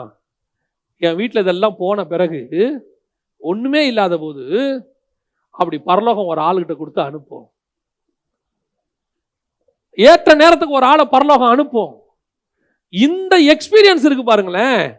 தேவன் என் கூடவே நடக்கிறாருங்கிற எக்ஸ்பீரியன்ஸ். இந்த எக்ஸ்பீரியன்ஸ் எப்ப கிடைக்கும்னா இது போகும்போது கிடைக்கும். இந்த எக்ஸ்பீரியன்ஸை உலகம் பார்க்கவே பார்க்காது பாருங்க. ஏன்னா இது மேலானது. தேவனோட கூட நோவா சஞ்சரிக்கிறாருங்கிறது உலகம் பார்த்திருக்கா? பார்க்கல. உலகம் பார்த்திருந்தா அன்னைக்கே பேழைக்குள்ள எல்லாரும் வந்திருப்பான். கர்த்தர் அவனுக்கு நியமித்தது மேலான ஆசீர்வாதம். உன் கூட தேவன் நடக்கிறதை உலகம் பார்க்காது. உன் கூட தேவன் பேசுகிறதை உலகம் பார்க்காது. உனக்கு தீர்க்க தரிசனங்கள் கர்த்தர் உரைக்கிறதை உலகம் பார்க்காது. உனக்குள்ளே கொடுக்கப்படுகிற வெளிப்பாடுகள், பரலோகத்தினுடைய வெளிப்பாடுகளை உலகம் பார்க்காது. இது மேலான ஆசீர்வாதங்கள். அந்த ஆசீர்வாதத்தை பெற்றுக்கொள்வதற்காக நான் கூடாரத்தை விட்டு வெளியே வருவதில் எந்த தப்பும் கிடையாது. நான் சிலதை இழக்கும் போது, இந்த பூமிக்குரிய பார்க்கிறவர்களை இழக்கும் போது பார்க்காதவைகளை நான் பெற்றுக்கொள்ளுகிறேன். உங்களுக்கு தெரியுமா, எவ்வளவுக்கு எவ்வளவு உங்களோடு கூட இருக்கிற மனிதர்கள் தூர போறாங்களோ அவ்வளவுக்கு அவ்வளவு தேவன் நெருங்கி வருவார். எவ்வளவுக்கு எவ்வளவு இந்த பூமிக்குரியது உங்களை விட்டு விலகி போகுதோ அவ்வளவுக்கு அவ்வளவு வானத்துக்குரியது உங்க பக்கத்துல வரும். எவ்வளவுக்கு எவ்வளவு மாம்சம் சாகுறதோ அவ்வளவுக்கு அவ்வளவு ஆவி உயிர்ப்பிக்கும். எவ்வளவுக்கு எவ்வளவு நீங்கள் ஜீவனை இழக்கிறீர்களோ அவ்வளவுக்கு அவ்வளவு ஜீவனை நீங்கள் சுதந்திரித்துக் கொள்வீர்கள். அல்லேலூயா. இது ஒரு மேலான சத்தியங்க. இது ஒரு மேலான ஆசீர்வாதம். இதை புரிந்து கொள்வதற்கு அந்த மேலான ஆசீர்வாதத்துக்கு அழைக்கப்பட்டவர்களால் மட்டும்தான் இதை புரிந்து கொள்ளவும் முடியும். நான் சொல்றது உங்களுக்கு புரியுதா? சில ஃபார்முலாஸை ஓரளவுக்கு கொஞ்சம் வந்தவங்களால மட்டும்தான் என்ன செய்ய முடியும்? புரிஞ்சு கொள்ள முடியும். மேலானவைகளை, கூடாரத்தை விட்டு வெளியே வரவனுக்கு அந்த மேலான ஆசீர்வாதங்கள் என்னவென்று புரியும். இதுவரைக்கும் நீ கீழானதை பார்த்தது போதும். கீழான ஆசீர்வாதங்கள் மற்றவங்களும் வச்சிருக்கிறாங்க, மற்றவங்களும் அதை சுதந்திரிச்சிருக்கிறாங்க. லோத்தும் வச்சிருக்கிறாரு, அந்த ஊர்ல இருக்கிற அமலேக்கியர்களும் வச்சிருக்கிறாங்க, எல்லாரும் வச்சிருக்கிறாங்க. அதே ஆசீர்வாதத்தை நீங்களும் வச்சிருந்தா அந்த 10ஓட 11. ஆனா யாருக்குமே இல்லாத ஒரு ஆசீர்வாதத்தை வானத்துல வச்சிருக்கிறாரு. அது என்று பிரத்யேகமாக உனக்கு கொடுக்கப்பட்ட ஊழியமாக இருக்கும், பிரத்யேகமாக உனக்கு கொடுக்கப்பட்ட ஆவிக்குரிய அனுபவமாக இருக்கும், பிரத்யேகமாக உனக்கு கொடுக்கப்பட்டதான ஒரு விசேஷித்த கிருபாய் வரமாக இருக்கும். அதை இந்த உலகம் பார்க்கவே பார்க்காது, பார்க்க வேண்டிய அவசியமும் இல்லை. சொன்னவர் உண்மை உள்ளவர். ஒரு நாள் வரும் இந்த உலகம் புரிந்து கொள்ளும் கர்த்தர் அவனோடு கூட இருந்திருக்கிறார். அல்லேலூயா. முதலாவதாக ஆண்டவர் சொன்னார், ஆபிரகாம் கூடாரம் வெளியே வந்துடணும். ஈசாக்குடைய கூடாரம் ஒன்று இருக்கு. இந்த கூடாரத்துக்குள்ள இருக்கிற ஆசீர்வாதத்தை 2 பேரும் பெற்றுக்கொண்டாங்க. ஆதியாகமத்தின் புஸ்தகம் 27ஆம் அதிகாரத்தை நீங்க திருப்பிக் கொள்ளுங்க. ஆதியாகமத்தின் புஸ்தகம் 27ஆம் அதிகாரத்தை திருப்பிக் கொள்ளும் போது அங்கே 2 பேர் ஆசீர்வாதத்துக்காக காத்திருக்கிறாங்க. ஒன்று ஏசா, இன்னொன்று யாக்கோபு. இப்ப ஆபிரகாமை பார்த்து கர்த்தர் சொன்னது, வெளியே வா, உனக்கு என்ன கொடுக்குறேன்? உன்னை ஆசீர்வதிக்கவே ஆசீர்வதித்து உன்னை பெருகவே பெருக பண்ணுவேன் ஆண்டவர் அந்த இடத்துல சொல்றாரு. 15:5 வெளியே வந்த பிறகுதான் சொல்றாரு. நியாயப்பிரமாணத்தை விட்டு வெளியே வந்த பிறகு. இது புறஜாதியாருக்கான ஆசீர்வாதம். இஸ்ரவேலுக்குரிய ஆசீர்வாதம் என்னது? யாக்கோபு தான் இஸ்ரவேல். யாக்கோபு என்பது இஸ்ரவேலுக்கு இன்னொரு பேர். இப்ப யாக்கோபை கூப்பிட்டு சொல்றாரு, யாக்கோபு சொல்றாரு, இந்த ஆசீர்வாதத்தை நானும் என்ன செய்யணும்? சுதந்திரிக்கணும். ஆனா இந்த ஆசீர்வாதத்தை, வெளியே இருக்கிற ஆசீர்வாதத்தை யாரால சுதந்திரிக்க முடியாது? இஸ்ரவேலால சுதந்திரிக்க முடியாது. இஸ்ரவேலுடைய ஆசீர்வாதம் கூடாரத்திற்கு உள்ளே இருக்குது. இஸ்ரவேலுடைய ஆசீர்வாதம் எங்க இருக்குது? ஈசாக்கின் கூடாரத்திற்கு உள்ளே இருக்கிறது. அங்க போனோம். அவன் தன் தகப்பனிடத்தில் வந்து, 18வது வசனம் என்ன சொல்லுது? அவன் தன் தகப்பனிடத்திலே வந்து. இப்ப அவன் வரான். எங்க வரான்? ஈசாக்குடைய கூடாரத்துக்குள்ள வரான். கூடாரத்துக்குள்ள வந்து தான் சமைச்சதை கொண்டு வந்து கொடுக்குறான். இப்ப அந்த ஆசீர்வாதம் இருக்குது. அது கூடாரத்துக்கு உள்ள இருக்கிற ஆசீர்வாதம். அது யாருக்குரியது? இஸ்ரவேலுக்குரிய ஆசீர்வாதம். ஆனா நீங்க இஸ்ரவேலுக்குரிய ஆசீர்வாதத்தை கொஞ்சம் படிச்சு பாருங்க. அந்த இடத்துல கிட்ட 28ஆம் வசனம் 29ஆம் வசனம் வாசிங்க. 28, 29 வாசிங்க. வானத்து பனியையும், நல்லா கவனிங்க, பனி என்பது வானத்தின் பனி என்பது நட்சத்திரத்துக்கு ஈக்குவல் கிடையாது. அது வசனம் சொல்லுது, பூமியில் எழுந்த பனியானது பூமியை நிரப்பிற்று. பனி என்பது பூமிக்காக ஊற்றப்படக்கூடியதான ஒரு கல்டிவேஷனுக்கான ஒரு காரியம். வானத்து பனியையும் பூமியின் கொழுமையையும் மிகுந்த தானியத்தையும் திராட்சரசத்தையும் தந்தருள்வாராக. ஜனங்கள் உன்னை சேவிக்கவும் உன்னை சபிக்கிறவர்கள் சபிக்கப்பட்டவர்களும் உன்னை ஆசீர்வதிக்கிறவர்கள் ஆசீர்வதிக்கப்பட்டவர்களுமாய் இருப்பார்கள் என்று சொல்லி அவனை ஆசீர்வதித்தான். அப்போ இங்க யாக்கோபுக்கு சொல்லப்பட்டிருக்கிறதான ஆசீர்வாதங்களை எல்லாம் கவனிச்சு பாருங்க. இந்த 28, 29 இதுல எதுவுமே மேலான ஆசீர்வாதத்தை பத்தி பேசவே இல்லை. எல்லாமே எதை பத்தி பேசுது? பூமிக்குரிய ஆசீர்வாதத்தை பத்தி பேசுது, தானியத்தை பத்தி பேசுது, திராட்சரசத்தை பத்தி பேசுது, ஜனங்களை பத்தி பேசுது, உலகத்துல இருக்கிறவங்க சபிச்சா சபிப்பேன், ஆசீர்வதிச்சா ஆசீர்வதிப்பேன், எல்லாம் இங்க இருக்கிறத பத்தியே பேசுது. திருப்பியும் நான் சொல்றேன், இஸ்ரவேலர்களுக்கு கர்த்தர் நியமித்து வைத்தது பூமிக்குரிய ஆசீர்வாதம். ஒரு நாள் அவர்களுக்கு வானத்துக்குரிய ஆசீர்வாதம் இருந்தது, அவர்கள் அதை இழந்து போனார்கள். கர்த்தர் உங்களுக்கும் எனக்கும் அதை வைத்திருக்கிறார். உங்களுக்கு எனக்கு வச்ச ஆசீர்வாதம் மேலானது, உங்களுக்கு எனக்கு வச்ச உடன்படிக்கை மேலானது, உங்களுக்கு எனக்கும் தேவன் செலுத்தின விலைக்கிரயம் மேலான விலைக்கிரயம். அவர்களுக்கு ஆட்டுக்குட்டி, நமக்கு ஆட்டுக்குட்டியானவர். அவர்களுக்கு அப்பமும் ரசமும், நமக்கு அவரே ஜீவனும் பலனுமாய் இறங்கி வந்து எல்லாத்தையும் கடைசி சொட்டு ரத்தம் வரைக்கும் சிந்தினார். ஏங்க அது இஸ்ரவேலருக்கு இல்லையா? இருக்கு. அந்த இஸ்ரவேலர்கள் வந்து நம்முடைய பிரமாணத்தை ஏற்றுக்கொண்டால் அவர்களுக்கும் அது பொருந்தும்.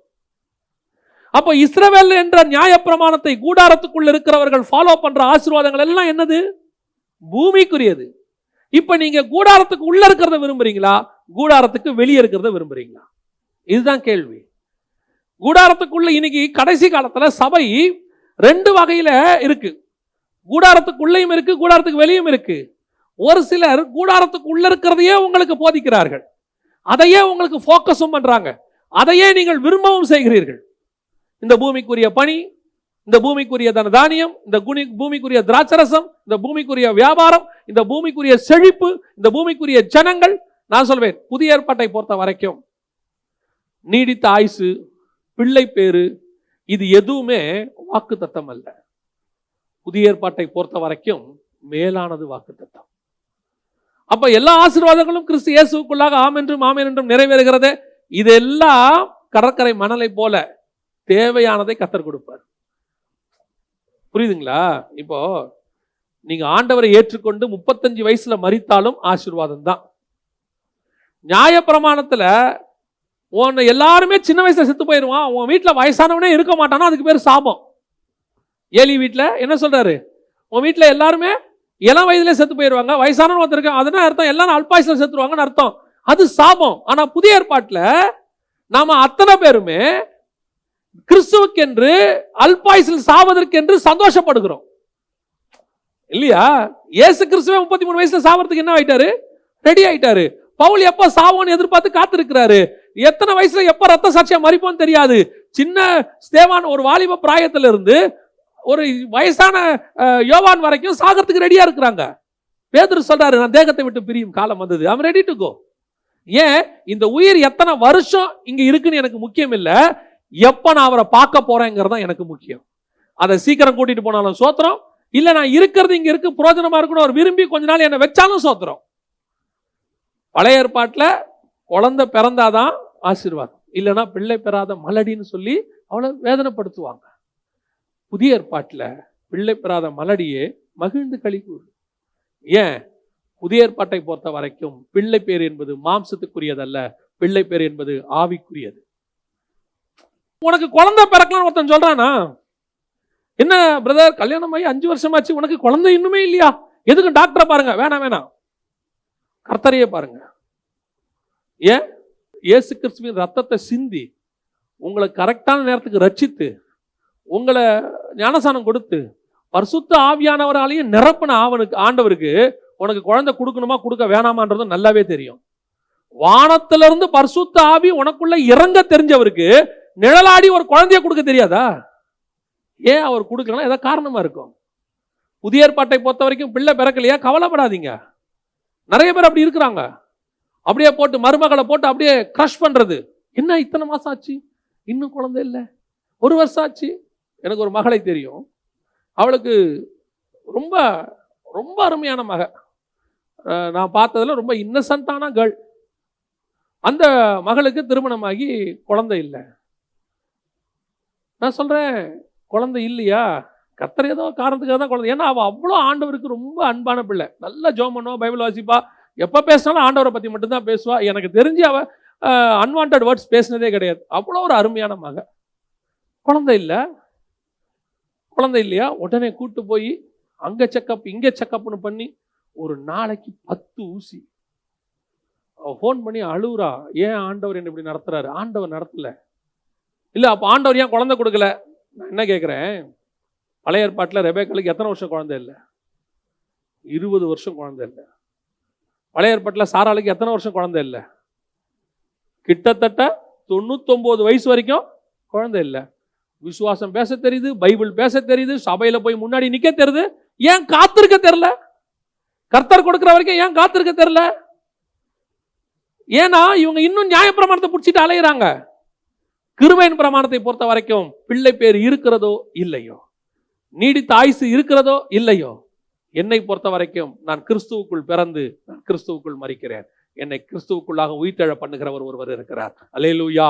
இதுதான் மேலான ஆசீர்வாதம். இதை புரிஞ்சு கொள்றதுக்கு மேலான காரியம் வரணும். இல்லைங்க, என்ன யாரா இந்த உலகம் அப்படித்தாங்க பேசும். ஏன்னா அவன் நியாயப்பிரமாணத்துக்குள்ள உட்காந்துருக்கிறான், அவன் கூடாரத்துக்குள்ள உட்காந்துருக்கிறான். வெளியே உட்காந்துருக்கிற ஒன்று அவன் புரிஞ்சிக்கவே முடியாது. இப்போ எந்த ஆசீர்வாதம் வேணும்? ஈசாக்கு உள்ள 2 ஆசீர்வாதத்தை வச்சிருக்கிறார். ஒரு ஆசீர்வாதம் யாக்கோபு இஸ்ரவேலுக்குரிய ஆசீர்வாதம், இன்னொரு ஆசீர்வாதம் ஏசாவுக்குரிய ஆசீர்வாதம். அது கூடாரத்துக்குள்ளதான் இருக்கு. எல்லா ஆசீர்வாதமும் இஸ்ரவேலுக்கு போயிடுச்சு. நாமளும் இன்னைக்கு அதை தான் சொல்லிட்டு இருக்கிறோம். என்ன சொல்றோம்? இஸ்ரவேல் மாதிரி நம்மளெல்லாம் ஆண்டவர் நேசிக்கலீங்க. நம்ம ஆட்களே நிறைய பேருக்கு இந்த இன்ஃபீரியாரிட்டி காம்ப்ளெக்ஸ் ஒன்று இருக்கு. என்ன இன்ஃபீரியாரிட்டி காம்ப்ளெக்ஸ் தெரியுமா? இஸ்ரவேலை மாதிரி, யூதர்களை மாதிரி, அவங்கள மாதிரி. நான் சொல்றேன், அவர்களுக்கு சாலமோன், நமக்கு சாலமோனிலும் பெரியவர் நம்மோடு கூட இருக்கிறார். அவர்களுக்கு தேவாலயம், தேவாலயத்திலும் பெரியவர் நம்மோடு கூட இருக்கிறார். அவர்களுக்கு பிரமாணம், நமக்கு கிருபை. பிரமாணம் கொள்ளும், கிருபை ஜீவனை கொடுக்கும். அல்லேலூயா. எதுலங்க நாம குறைஞ்சிட்டோம்? எதுல குறைஞ்சிட்டோம்? ஆண்டவர் நம்மளை அப்படி ஆசீர்வச்சிருக்கிறார்.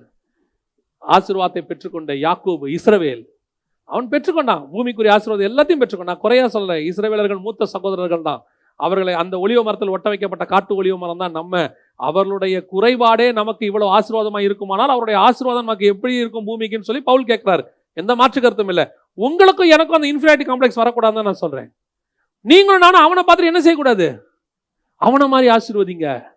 இஸ்ரவேல் மாதிரி நம்ம வரணும். இஸ்ரவேல் இல்லைங்க, உங்களுக்கு எனக்கும் வேற வச்சிருக்கிறார். அதே கூடாரத்துக்குள்ள ஏசாவை பார்த்து ஒரு வார்த்தை சொல்றாரு. ஏசா அரபியர்கள், அவங்களுடைய சந்ததி தான் ஏசா. ஏசா தான் பின்னாட்கள் அரபியர்களாக மாறிட்டாங்க. இந்த ஏசாவுக்கு ஆண்டவர் சொல்ற வார்த்தையும் பூமிக்குரிய ஆசீர்வாதம் தான். ஒரு வார்த்தை ஒன்று சொல்வாரு, பூமியின் சாரத்தோடு. 39ஆம் வசனம் வாசிங்க. ஆதியாகமம் 27:39.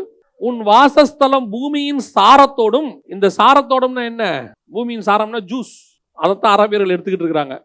பூமியிலிருந்து ஜூஸ் எடுத்துக்கிட்டு இருக்காங்க. என்ன எடுக்கிறாங்க? நீங்களும் நானும் தண்ணி எடுத்துக்கிட்டு இருக்கோம், அவன் பெட்ரோல் எடுத்துக்கிட்டு இருக்கிறான். உன்னுடைய ஆசீர்வாதம் எதோடு இருக்கும்? பூமியின் சாரத்தோடு. பூமியிலிருந்து அவனுக்கு எல்லா ஆசீர்வாதமும் கிடைக்கும். புறஜாதியாருக்கும் அதே ஆசீர்வாதத்தை ஆண்டவர் வச்சாரு. ஆனா அவனுக்கு கடைசியா முடிக்கும் போது ஒன்னு சொல்லி முடிப்பாரு பாருங்க. ஏசாவை பார்த்து ஈசாக்கு. அடுத்த வசனம், உன் பட்டயத்தினாலே நீ பிழைத்து உன் சகோதரனை சேவிப்பாய். நீ மேற்கொள்ளும் காலம் வரும்போதோ உன் கழுத்தில் இருக்கிற அவனுடைய நுகத்தடியை முறித்து போடுவாய் என்றான். இதான் ரொம்ப இம்பார்ட்டன்ட். இஸ்ரவேலை புறஜாதியார் மேற்கொள்ளும் காலம் வரும்போதோ, நடுவுல மத்தியஸ்தர் தான் இயேசு கிறிஸ்து, அதான் ஈசாக்கு. அங்க 2 பேருக்கும் ஆசீர்வாதம் வருது. அவனுக்கும் பூமிக்குரிய ஆசீர்வாதம் வந்துச்சு, இவனுக்கும் பூமிக்குரிய ஆசீர்வாதத்தை சொல்லிட்டாரு. ஆனா சொல்லிட்டு ஒரு வார்த்தை சொல்றாரு புறஜாதியாரை பார்த்து, காலம் வரும்போதோ அவன் நுகத்தடியை நீ முறித்து போடுவாய். இந்த காலம் எப்போ வந்ததுன்னா, இயேசு கிறிஸ்து வரும்போது இஸ்ரவேலுக்கு இருந்தான நுகத்தடியை முறித்து போட்டு உங்களையும் என்னையும் கர்த்தர் சுதந்திரவாளியாய் மாற்றிக்கொண்டார். உங்களையும் அதான் ஏற்றுக்கொண்டவர் எத்தனை பேரும் அத்தனை பேரும் பிள்ளைகளாகும்படிக்கு கர்த்தர் அதிகாரம் கொடுத்து வச்சிருக்கிறார். அல்லேலூயா. இந்த நுகத்தடி முறித்து போடப்பட்டது. கர்த்தர் உங்களை என்னையும் சுதந்திரவாளியாய் மாற்றிக்கொண்டார். இப்ப 2 பேருமே இயேசு கிறிஸ்துன்னு புறப்பட்டோம். இப்ப 2 பேருக்கும் ஆசீர்வாதம் இருக்கு. இஸ்ரவேலுக்கும் இருக்கு, புறஜாதியாருக்கும் இருக்கு. 2 பேருமே அந்த கூடாரத்தை விட்டு வெளியே வந்துட்டாங்க. இப்போ கூடாரத்தை விட்டு வெளியே வந்த காலம் இது. 2 பேரும் வெளியே வந்தாச்சு. 2 பேருக்குமே ஆசீர்வாதம் இருக்கு. 2 பேரும் கர்த்தர் வச்சிருக்கிறாரு. இப்ப இஸ்ரவேல் என்றும் இல்லை, புறஜாதியாரும் என்றும் இல்லை. அதான் சொல்றாரு, அவர் யூதன் என்றும் இல்லை, கிரேக்கன் என்றும் இல்லை, நம்மளை இருவரையும் அவர் தம்முடைய மரணத்தினாலே ஒப்புரவாக்கினார். அல்லேலூயா. இப்ப நமக்கும் எல்லா ஆசீர்வாதமும் இருக்கு. பூமிக்குரிய ஆசீர்வாதம் கிடையாதா? இருக்கு. ஆனால் என்னுடைய கான்சன்ட்ரேஷன் இதில் அல்ல, என்னுடைய கான்சன்ட்ரேஷன் அதில் இருக்கிறது. அதான் ரொம்ப முக்கியம். கடைசியா யாக்கோபுடைய கூடாரத்துக்குள்ள என்ன இருக்கு? இப்ப வாசிங்க 48ஆம் அதிகாரம் 13-14 வசனங்களை வாசி. பின்பு யோசேப்பு தன் இருவரையும் கொண்டு வந்து யாக்கோபுடைய கூடாரத்துக்குள்ள வருது ஆசீர்வாதம். ஃபர்ஸ்ட் ஆபிரகாம் கூடாரத்திலிருந்து அவர் வெளியே வந்து ஆசீர்வாதத்தை பெற்றுக்கொண்டார். ஈசாக்குடைய கூடாரத்துக்குள்ள ஏசாவும் யாக்கோபும் போய் வாங்கிட்டு வந்தாங்க. இப்போ யாக்கோபுடைய கூடாரத்துக்குள்ள யார் வர்றது? யோசேப்பு யாரை கூட்டிட்டு வராரு? எப்ராயிம் மனசே கூட்டிட்டு வராரு. இந்த எப்ராயிம் மனசே யாரு? யோசேப்புக்கு எகிப்திலே பிறந்தவர்கள். ஆனா இந்த பசங்களை கூட்டிட்டு வர்றதுக்கு முன்னாடியே, நல்லா கவனிச்சுக்கொள்ளுங்க, யோசேப்பு கூட்டிட்டு வந்து ஆசீர்வதிங்கன்னு சொல்றதுக்கு முன்னாடியே யாக்கோபு சொல்ற ஒரு வார்த்தை, அந்த வாசிங்க 5வது வசனம் வாசிங்க. நான் உன்னிடத்தில் எகிப்துக்கு வரும் முன்னே உனக்கு எகிப்து தேசத்தில் பிறந்த உன் 2 குமாரரும் என்னுடைய குமாரர், ரூபன் சிமியோன் என்பவர்களைப் போல எப்பிராயிமும் மனாசேயும் என்னுடையவர்கள். ஏன் இப்படி சொல்றாரு திடீர்னு? நான் எகிப்துக்கு நீங்க வரத்துக்கு முன்னாடியே, நான் இங்க வரத்துக்கு முன்னாடி உனக்கு இங்க 2 பேர் பிறந்துட்டாங்கல்ல, இந்த 2 பேருமே யாருடைய குமாரர்? என்னுடைய. அது எப்படி இஸ்ரவேலுக்குள்ள புறஜாதியார் வரலாம்? ஏங்க யோசேப்புடைய பசங்க புறஜாதியாரா? எப்படி சொல்றீங்க அப்படின்னு கேட்டீங்கன்னா, யோசேப்புடைய மனைவி யாருன்னா எகிப்து தேசத்து பெண். அதுவும் யாருடைய பெண்ணா? எகிப்து தேசத்து ஆசாரியனுடைய பெண். அவங்க ஊர்ல சொன்னா பூசாரி. ஆசாரியன்னா நம்ம பிரதான ஆசாரியன் கிடையாது, அவங்க ஊர்ல அது பூசாரி. அந்த எகிப்து கோயிலுக்கு அவர் என்னவா இருக்கிறாரு? ஆசாரியன். அங்கே ஆசாரி கூடாரம் இருந்துச்சு கிடையாது. அந்த ஊர்ல இருக்கிற ஏதோ ஒரு விக்கிரகத்துக்கு அவர் என்னவா இருக்கிறாரு? பூசாரியா இருக்கிறாரு. பூசாரி விட்டு பொண்ணதான் எங்க என்ன பண்றாங்க? கல்யாணம் பண்ணி கொடுக்குறாங்க. யாருக்கு? யோசேப்புக்கு. ஏங்க இப்ப இந்த பிள்ளை ஏத்துக்கலாமா? இல்லைங்க, மனைவி தான் புறஜாதி, இவர் யார் தான்? எபிரேயர் தான், இஸ்ரவேல் தான், ஏன் ஏத்துக்கூடாதா? ஆண்டவர் தான் சொன்னாரு, ஆகார் எகிப்து தேசத்து பெண் தான் இல்ல. இத்தனைக்கும் ஆகாருக்கும் சாப்நாத் பனேயாவுக்கும் என்ன வித்தியாசம்? அது யோசேப்பின் மனைவிக்கும் ஆகாருக்கு என்ன வித்தியாசம்னா, ஆகார் எகிப்தை விட்டு எங்க வந்துட்டாங்க? ஆபிரகாம் கூட வந்துட்டாங்க. வந்து கிட்டத்தட்ட அவங்க ஒரு 10-20 வருஷம் வாழ்ந்துட்டாங்க அவரு கூட. ஆனா அவங்க பையனை ஏத்துக்க மாட்டேன்ட்டார் ஆண்டவர், அனுப்பிடுன்ட்டாரு. ஆனா யோசேப்புடைய மனைவி இஸ்ரவேலுக்குள்ள வரவே இல்லை. அந்த அம்மா கானானுக்கு வரவே இல்லை. அந்த அம்மா பிறந்தது, வளர்ந்தது, வாழ்ந்தது, செத்தது எல்லாம் எங்க தான்? எகிப்திலே தான். யோசேப்பு கூட சொல்றாரு, நான் செத்துருவேன், என் எலும்பை என்ன செய்யுங்க அங்க கொண்டு போங்க. அப்ப டோட்டல் ஃபேமிலியுமே செட்டில்டு இன் ஈஜிப்ட். அப்ப எப்படி இவன் பிள்ளைங்களை மட்டும் ஏத்துக்கிறாரு, அவன் மகளை ஏன் ஏற்றுக்கொள்ளவில்லை? எப்படி இது வருது அப்படின்னு சொல்லி யோசித்த போதுதான் இப்ப நீங்க அடுத்த வசனம் வாசிங்க, 14வது வசனம், ஆதியாகமம் 48:14 வாசிங்க. அப்பொழுது இஸ்ரவேல் மனமறிய தன் வலது கையை நீட்டி இளையவனாகிய எப்ராயிமுடைய தலையின் மேலும் மனாசே மூத்தவனாய் இருந்தும் தன் இடது கையை மனாசேயுடைய தலையின் மேலும் வைத்தான். இப்போ நல்லா கவனிச்சுக்கொள்ளுங்க. இப்போ யாக்கோபு எப்படி வச்சிருக்கிறாரு கையன்னு கேட்டீங்கன்னா, இப்படி வச்சிருக்கிறாரு. இப்போ யோசேப்புக்கு இது வருத்தமாக இருந்ததுன்னு வசனம் சொல்லுது. அந்த இடத்துல நீங்க வாசிச்சு பார்த்தீங்கன்னா 17வது வசனத்துல, தகப்பன் தன் வலது கையை எப்ராயிமுடைய தலையின் மேல் வைத்ததை யோசேப்பு கண்டு அது தனக்கு பிரியமா இல்லாதபடியினால். யோசேப்புக்கு என்ன ஆசை? மூத்த பையன் மூத்த ஆசீர்வாதத்தை பெறணும், இளைய பையன் இளைய ஆசீர்வாதத்தை பெறணும். அப்பா இப்ப என்ன பண்ணிட்டாரு? மாத்தி வச்சுட்டாரு. மாத்தி வச்சுட்டு இளையவன் மேல வந்துருவான், பெரியவனும் மேல வருவான், ஆனா இளையவன் அவனுக்கு மேல வருவான். 2 பேரையும் மாத்தி இப்படி கையை வச்சுட்டாரு. வச்ச உடனே யோசேப்புக்கு வருத்தம். அப்படி அல்ல தகப்பனே, கையை மாத்தியாடல, அப்படி வைங்க. அவன் சொல்றான், இல்லை எனக்கு தெரியும், நான் ஒன்றும் மாத்திலாம் வீரண்டெல்லாம் வைக்கல, நான் ஒரு காரணத்தோட தான் கையை அப்படி வச்சேன். ஏன்? ஆகாருடைய பையன் இஸ்மவேல் எகிப்தியனாய் இருந்து உள்ளே வர முடியாம போனதுக்கு காரணம், நான் உள்ளே வந்து உன் பையனை எனக்குள்ள சேர்த்துக்கொள்வதற்கு ஒரு காரணம் இருக்கு. இஸ்ரவேல் புறஜாதியாருடைய ஆசீர்வாதத்தை இஸ்ரவேல் சுதந்திரித்து இந்த இஸ்ரவேலுக்குள்ள ஒரு சிலுவை வர வேண்டும், இந்த கிராஸ் வரணும். இந்த கிராஸ் வந்தாதான் வெளியே இருக்கிறதான புறஜாதியான் உள்ளே வர முடியும். கிராஸ் வராம புறஜாதியான் உள்ளே வரவே முடியாது. அந்த கிராஸ் யார் மூலமா வரணும்? இஸ்ரவேல் மூலமா வரணும். இஸ்ரவேலுக்குள்ளே இயேசு யூதா கோத்திரத்தில் பிறந்து அந்த இயேசு கிறிஸ்துவின் மூலமாக சிலுவை வந்து சிலுவையின் மூலமாக புறஜாதியராக நீங்களும் நானும் ஒப்புரவாக்கப்பட்டிருக்கிறோம். அல்லேலூயா. ஏன் அங்க வரல? அங்க சிலுவை வரல. எங்க சிலுவை வரல? அங்க இஸ்ரவேல் வந்தாதான் அதுல சிலுவை வரும். இஸ்ரவேல் வராம சிலுவை வராது. ஆபிரகாமுடைய பையன் இஸ்மவேல் ஏன் உள்ள வர முடியல? புறஜாதியார் உள்ள வர முடியாம இருந்ததுக்கு என்ன காரணம்? 4000 வருஷமா புறஜாதியார் இருக்கிறாங்க. அவங்க உள்ள வர முடியாம என்ன காரணம்? இயேசு கிறிஸ்துவினுடைய ரத்தம் சிந்தப்படாதது. எப்ப இயேசு கிறிஸ்துவின் ரத்தம் சிந்தப்பட்டதோ, எப்பொழுது சிலுவை பூமிக்குள்ளே வந்ததோ, அதிலிருந்து இருதரத்தாரையும் அவர் ஒப்புரவாக்கி புறஜாதியார் உள்ளே வருவதற்கு வழிவகையை கர்த்தர் செய்து வைத்திருக்கிறார். அல்லேலூயா. இப்ப புரியுதுங்களா? அந்த 3 கூடாரத்துக்குள்ள இருக்கிற ஆசீர்வாதம். 3 கூடாரமும் இன்டர் கனெக்டட். அந்த கூடாரம் புறஜாதியாருது, இந்த கூடாரம் இஸ்ரவேலருது. இந்த 2 கூடாரத்தையும் ஒன்னா இணைக்கிறது எங்க இருக்குன்னா யாக்கோபின் கூடாரத்துக்குள்ள இருக்கு. யாக்கோபு நான் ஒரு காலத்துல எங்க அண்ணங்கிட்ட வந்து வாங்கிட்டு வந்துட்ட ஆசீர்வாதத்தை, உண்மைதான். இஸ்ரவேல் ஆசீர்வாதத்தை சுதந்திரத்துக் கொண்டது உண்மைதான். ஆனால் அந்த இஸ்ரவேல் வழியாகத்தான் கர்த்தர் உங்களுக்கும் எனக்கும் மிகப்பெரிய ஆசீர்வாதத்தை பூமிக்குள்ளே கொண்டு வந்தார். சிலுவை யாக்கோபின் வழியாக, இஸ்ரவேல் வழியாக உலகத்துக்குள்ளே வந்தது. அல்லேலூயா. இப்ப சொல்றான், இது 2 எனக்குள்ள வரும். 2 கோத்திரம் எங்க வந்துரும்? எனக்குள்ள வந்துரும்.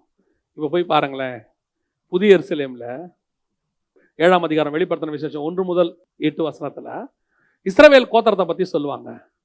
இஸ்ரவேல் கோத்திரத்தை பத்தி சொல்லும்போது அதுல மிக முக்கியமான ஒரு கோத்திரம் உள்ளே வந்துடும். மனாசே கோத்திரம் உள்ள வந்துடும். தான் கோத்திரம் வெளியே போயிடும். தான் கோத்திரம் நீக்கப்பட்டு புறஜாதி கோத்திரம் ஆகிய மனாசே கோத்திரம் எங்க வந்துருச்சு? உள்ளே கொண்டு வரப்பட்டது. இதுக்கு பின்னாடியும் நிறைய சத்தியம் இருக்கு. இஸ்ரவேல் கோத்திரத்துல 12 பேரு, இவங்க 2 பேரு, மொத்தம் எத்தனை ஆச்சு? 14 பேரு.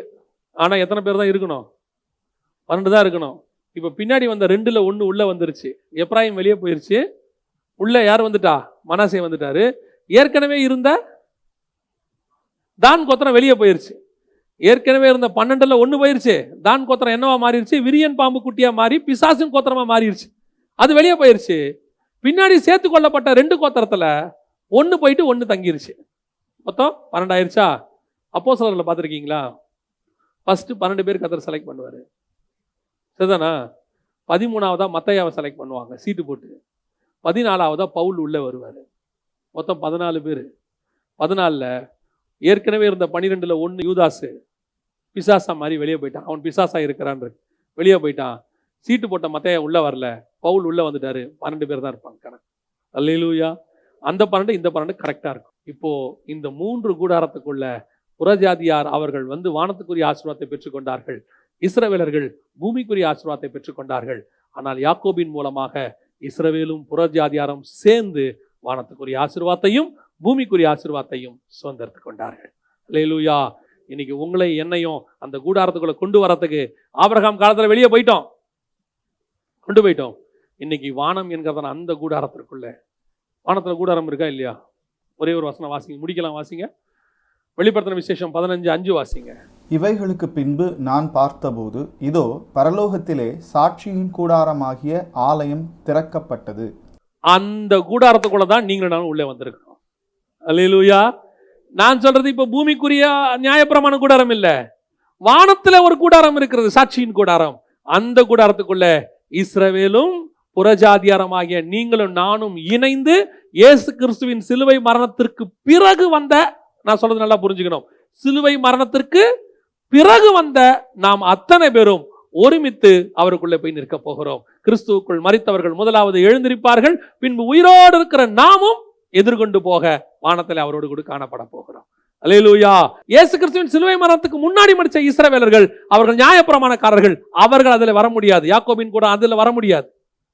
யார் வர முடியும்? சிலுவைக்கு பின்னாடி வந்த 2 பேர். இந்த 2 பேரும் எங்க வந்துருவாங்க? அங்கே வந்து நிற்பாங்க. உங்களுக்கும் எனக்கும் கர்த்தர் வானத்துக்குரிய மிகப்பெரிய ஆசீர்வாதத்தை கையில வைத்திருக்கிறார். எவ்வளவு தூரம் முன்குறிச்சிருக்கிறார் புறஜாதியாரை பாருங்க. எவ்வளவு தூரம் கர்த்தர் செலக்ட் பண்ணியிருக்கிறாரு. என்னமோ புறஜாதியார் வந்து இயேசு காலத்துக்கு பிறகுதான் நம்ம அபிஷியலா உள்ள வந்திருக்கிறோம். ஆனா உங்களை பத்தின என்ன பத்தின திட்டம் ஆதி காலத்துல இருந்து கர்த்தருக்குள்ள இருந்து கொண்டே இருக்கிறது. எப்போ கொண்டாந்து இருக்கிறாரு? ஆபிரகாம் காலத்துல இருந்து மனாசே காலத்துல இருந்து கர்த்தர் உள்ளே கொண்டு வந்திருக்கிறார். இப்படிப்பட்ட மகத்துவம் இருக்கு. ஒரு காரியத்தை மட்டும் சொல்றேன், என்ன விலை கொடுத்தாவது அந்த மேலான ஆசீர்வாதத்தை சுதந்திரத்துக் கொள்ளுங்கள். உங்களை இந்த பூமிக்குரியதை காட்டி, இம்மைக்குரியதை காட்டி, உங்க மாம்ச இச்சைகளுக்குரியதை காட்டி, இந்த மாம்சத்துல இருக்கக்கூடியதான ஆசாபாசங்கள், இந்த பூமியில இருக்கக்கூடியதான மேன்மையான காரியங்கள், பட்டம், பதவி, புகழ், பணம், ஆஸ்தி, சம்பாத்தியம், இந்த உலகத்துல இருக்கிறதான கண்களின் இச்சை, ஜீவனத்தின் பெருமை, மாம்சத்தின் இச்சை, இந்த பூமியில இருக்கிற எதை கொண்டு வந்து கொடுத்தாலும் அத்தனையும் உதறி தள்ளிவிட்டு நான் பார்க்காத ஒரு ஆசீர்வாதத்தை கர்த்தர் எனக்கு வச்சிருக்கிறாரு, அதை நான் சுதந்திரத்துக்கு உள்ள போகிறேன். அதான் பவுல் சொல்றாரு, எனக்கு ஒன்று நியமிக்கப்பட்டிருக்கிறது, அதை நான் வாஞ்சையாய் தொடருகிறேன். அல்லேலூயா. நம்ம எல்லாம் ஜெபம் பண்ண போகிறோம். கண்களை மூடி ஆண்டவரை நோக்கி பார்க்க போகிறோம். எல்லாம் கண்களை மூடுவோம். தேவ சமூகத்துல நீ கூடாரத்தை விட்டு கொஞ்சம் வெளியே வா. இந்த பூமியில நியாயப்பிரமாண கூடாரம் நிறைய இருக்கு. நிறைய சபைகள் இன்னும் நியாயப்பிரமாணத்தை போதிச்சுக்கிட்டு இருக்குது. உன்னை கர்த்தர் இப்படி ஆக்குவார், அப்படி ஆக்குவார், அதை செய்வார், இதை செய்வார்னு சொல்லி உன் ஆத்மாவுக்கு தேவையான செய்தியை கொடுக்காதபடி உன்னை இந்த பூமியிலேயே ஆசீர்வாதமா வைக்கும்படி பேசுறாங்க. உங்களுடைய என்னுடைய கான்சென்ட்ரேஷன் முழுக்க முழுக்க அந்த மேலான நட்சத்திரத்தை நோக்கி தான் இருக்கணும். கொஞ்சம் கூடாரத்தை விட்டு வெளியே வந்துருங்க. நீங்க உள்ளே இருந்தீங்கன்னா ஒரு குறுகின ஆசீர்வாதம் தான் உங்களுக்கு தெரியும். அந்த கூடாரத்துக்குள்ள எல்லாம் இருக்கும், வீட்டுக்குள்ள எல்லாமே இருக்கும், தங்கம் இருக்கும், வெள்ளி இருக்கும், எல்லாமே இருக்கும். பாருங்களேன், அந்த கூடாரத்துக்குள்ள அத்தனையும் இருக்கும், வைடூரியம் இருக்கும், எல்லாமே இருக்கும், சாப்பாடு, ட்ரெஸ் எல்லாமே இருக்கும். ஆனா அது அந்த லிமிட். ஆண்டவர் சொல்றாரு, கொஞ்சம் வெளியே வா, உன்னை நான் எப்படி மாத்த போறேன் தெரியுமா? அன்லிமிட்டெட் பிளஸிங், வானத்துக்குரிய பிளஸிங், மகிமைக்குரிய ஆசீர்வாதம். இஸ்ரவேல் ஜனங்களோட உட்கார்ந்துகிட்டு இருக்கும்போது மோசேக்கு கிடைச்சதெல்லாம் என்ன தெரியுமா? காடையும், கண்மலையிலிருந்து தண்ணியும், மண்ணாவும், இதுதான் கிடைச்சிக்கிட்டு இருந்துச்சு. மோசே அவங்கள விட்டுட்டு கொஞ்சம் மலைக்கு மேலே வா, கொஞ்சம் அப்படி மேலே ஏறி வா, அங்க என்ன கிடைக்கும்? ஆண்டவரே, வார்த்தை உனக்கு கிடைக்கும். அங்க என்ன கிடைக்கும்? காணக்கூடாத தேவனை, அதர்சனமானவரை முகமுகமாய் நீ அங்கே பார்க்க முடியும். அங்கே உனக்கு என்ன கிடைக்கும்? சர்வ வல்லமை உள்ள தேவன் உனக்கு ஒரு சிநேகிதனை போல அங்கே மாறுவார். உனக்கு அங்கே என்ன கிடைக்கும்? நீ செத்தா கூட உன்னை அடக்காராதனை பண்றவர் ஜீவனுள்ள தேவனாக இருப்பார். உனக்கு அங்க என்ன கிடைக்கும் தெரியுமா?